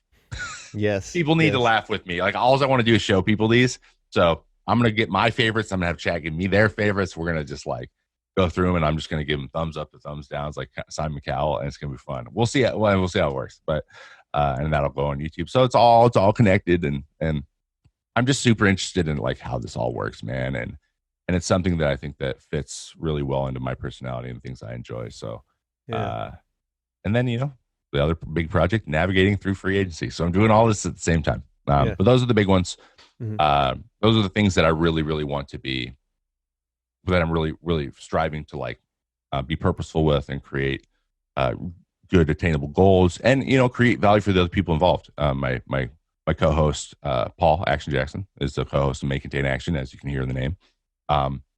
He's a full-time creator, and I've said this to him a few times, but it's really important to me that people that do this full-time, like year-round, when I play with them or something, I want to create more value for them than they're creating for me, because I'm not full-time. This is their livelihood. So anytime that I can, like, I don't know, bring any sort of opportunity or give any sort of like idea to or something to someone else, I really, really want it to work. Not only for putting it on YouTube and seeing how it does, but also like giving them an opportunity to like expand off it too. That's anyone I work with, like that's my Gary V-ism. I don't know if you I'm a huge acolyte of Gary. Cannot wait to meet him in person. My one of my big purpose goals, one of my big life goals, is to get on his podcast and be in that office in New York. And I believe that you got that. We know each other, actually. We've interacted quite a bit, so it'll happen. But it's all about just creating value for other people, and that's all that stuff that's outside of the baseball world is really, really, really kind of the ethos. And I think it's served me well. I think it's, like you said, it's powerful. Yeah, dude. I mean, you're doing it for me right here. You just by coming on my podcast and having this convo for me, you're really lending out your voice to the people who are on my end. So it's very cool. The content creation world is such a community. It's working in the hip hop world a lot. I feel like I would notice how much unnecessary competitiveness there is. It's like, oh, like you're using that program, so I ain't gonna use it. Or it's like, dude, like, give away your juice. Like, bring people in on your juice. Like, let people in with you. This is not a competition. It's not me versus you. It's like we could lift each other up together, especially with this content creation world. We're about out of time, Trevor, but I just wanted to kind of end on the word legacy. It's something that I don't know if you think about more as you get older, or if I'm sure it's probably pretty much in the forefront of your mind. But do you ever think about like what legacy you want to not only leave before you go, but the legacy that you want to communicate as you're still like in your day-to-day, everything you're doing? Like, what do you want to inspire people by? What's the legacy that you think of? Like, what people hear Trevor May, what do you want them to think about? Dude, that is an awesome end question. I want to steal that really bad, but Please I steal won't. it, definitely. Dude, that's a huge Gary Veeism, right? Like it's the whole without. So I think about it this way. There's a lot of people. There's kind of two camps, and the word legacy means two things. When it's in a non-religious standpoint, when it's in a non like creating, spreading goodness, going to heaven, like that, things like that. Mm-hmm. It's almost the assumption like when I'm gone, I'm going to be gone. But my memory is what's the memory of me, the legacy that I leave is going to be the most valuable thing I ever did. And that puts a lot of like oomph in it. That puts a lot of value and like importance to it. And that for me, that could be scary, but it's also very exciting. And so in terms of legacy, man, I want to value is very important because I say use the word value because the things that I enjoy so much are entertainment, are performance, and are like evoking thought and thoughtfulness and mindfulness and thinking in the moment and being self-aware. Like those are like my things that I value extremely highly in my own life. They have got me. They've given to me over and over and over again. Uh, Working through obstacles and proceeding to work towards my goals and my purpose. So the overarching purpose is going to be I create value for other people's in their paths, and I want them to be able to look at what I've done and who I am and what I say, apply it to their own lives, and then achieve their own purpose. Like that's legacy. I want that value, even if it's no one I've ever talked to personally directed to that at all, but they hear what I say and they hear it in their own way. They apply it to their own lives, and it helps in any way, shape, or form them achieve what they believe their purpose is. That's the ultimate legacy for me. So even if they can't even say Trevor May helped me get here, even if they don't realize that I even had a point of it, doesn't matter. That's value that has been added to another person's life, either advertently or inadvertently. And that is what I'm on this earth to do. Wow. In my opinion. I love that, dude. That's so great. So I feel like I got like chills halfway. I was like, yes. I'm going to be honest. I don't think I've ever gotten that concise and that clear with it. So that might have been the first time I ever even really got it like out that clearly. But I want to add value to people's lives that allow them to achieve their own purpose and help in any way, shape, or form. And it's just so everything I do, and it's something I'm grappling with all the time. I'm only 31. I don't have kids yet, but when I have kids, that's the thing I want more than anything. Them to know better than anything, even when they're barely able to speak. I want them to know that they're gonna have a purpose. They don't know what it is, but they're gonna be looking for it. And while they're looking for it, and then as they realize what it is, whether it's playing the piano, whether it's being an athlete, whether it's literally just being a husband, being a dad, being whatever that purpose is, and they determine what it is, I'm going to support that and help them, give them the tools to work through their process to get there as well as I possibly can. And if I have a son that thinks the same way and wants to leave the same legacy as me, I want him to build on the things I already have and make it even 1,000 times better. Because who knows, who knows in 40 years what we'll know about the brain and streamlining this whole process and getting to the growth mindset faster. Because, to be honest, I didn't see it in this light until I was in my 20s. And I wish I would have. And there's 12-year-olds out here talking to you, and you're like, dude, this kid gets it. Yes. He's going to be a prodigy. That's what they are. They just, they figure this out, process, purpose earlier and earlier. So if I could leave anybody with that is find that purpose, man, and use the steps and it might be worded differently in your head, but the gist is there, man. It's the same. It's the same. It's the same top, bottom, left, right, center. Yeah. Wow, dude, that's beautiful. That's a wonderful way to end the podcast. Listeners, definitely check out all of Trevor's channels. We'll go ahead and I'll include those in the description. Trevor, this was super great, man. I really appreciate you doing this for me. Really appreciate you taking time out of your day to have this convo and kind of mine you for all the good stuff here. And dude, if you ever want to pull out those CDJs and do some mixing, maybe we can do some DJ stuff together. That'd be fun, man. That'd be really fun. Yeah, we should do it. Maybe I'll trek up there one of these days. I'm still just down in Longview right now, so okay. Not that far. Yeah, it's really not. All right, man. We'll go ahead and end this. Listeners, have a good rest of your day. If you haven't drank water today, what are you doing, man? Drink some water. If you haven't stretched today, you got to stretch it out. You got to get your body moving. Believe in yourself. Find your purpose, discipline, self-awareness. There's a lot of great golden nuggets in this. So, listen to it again and again. It's great. Trevor, thanks again, man. Thanks for having me, dude.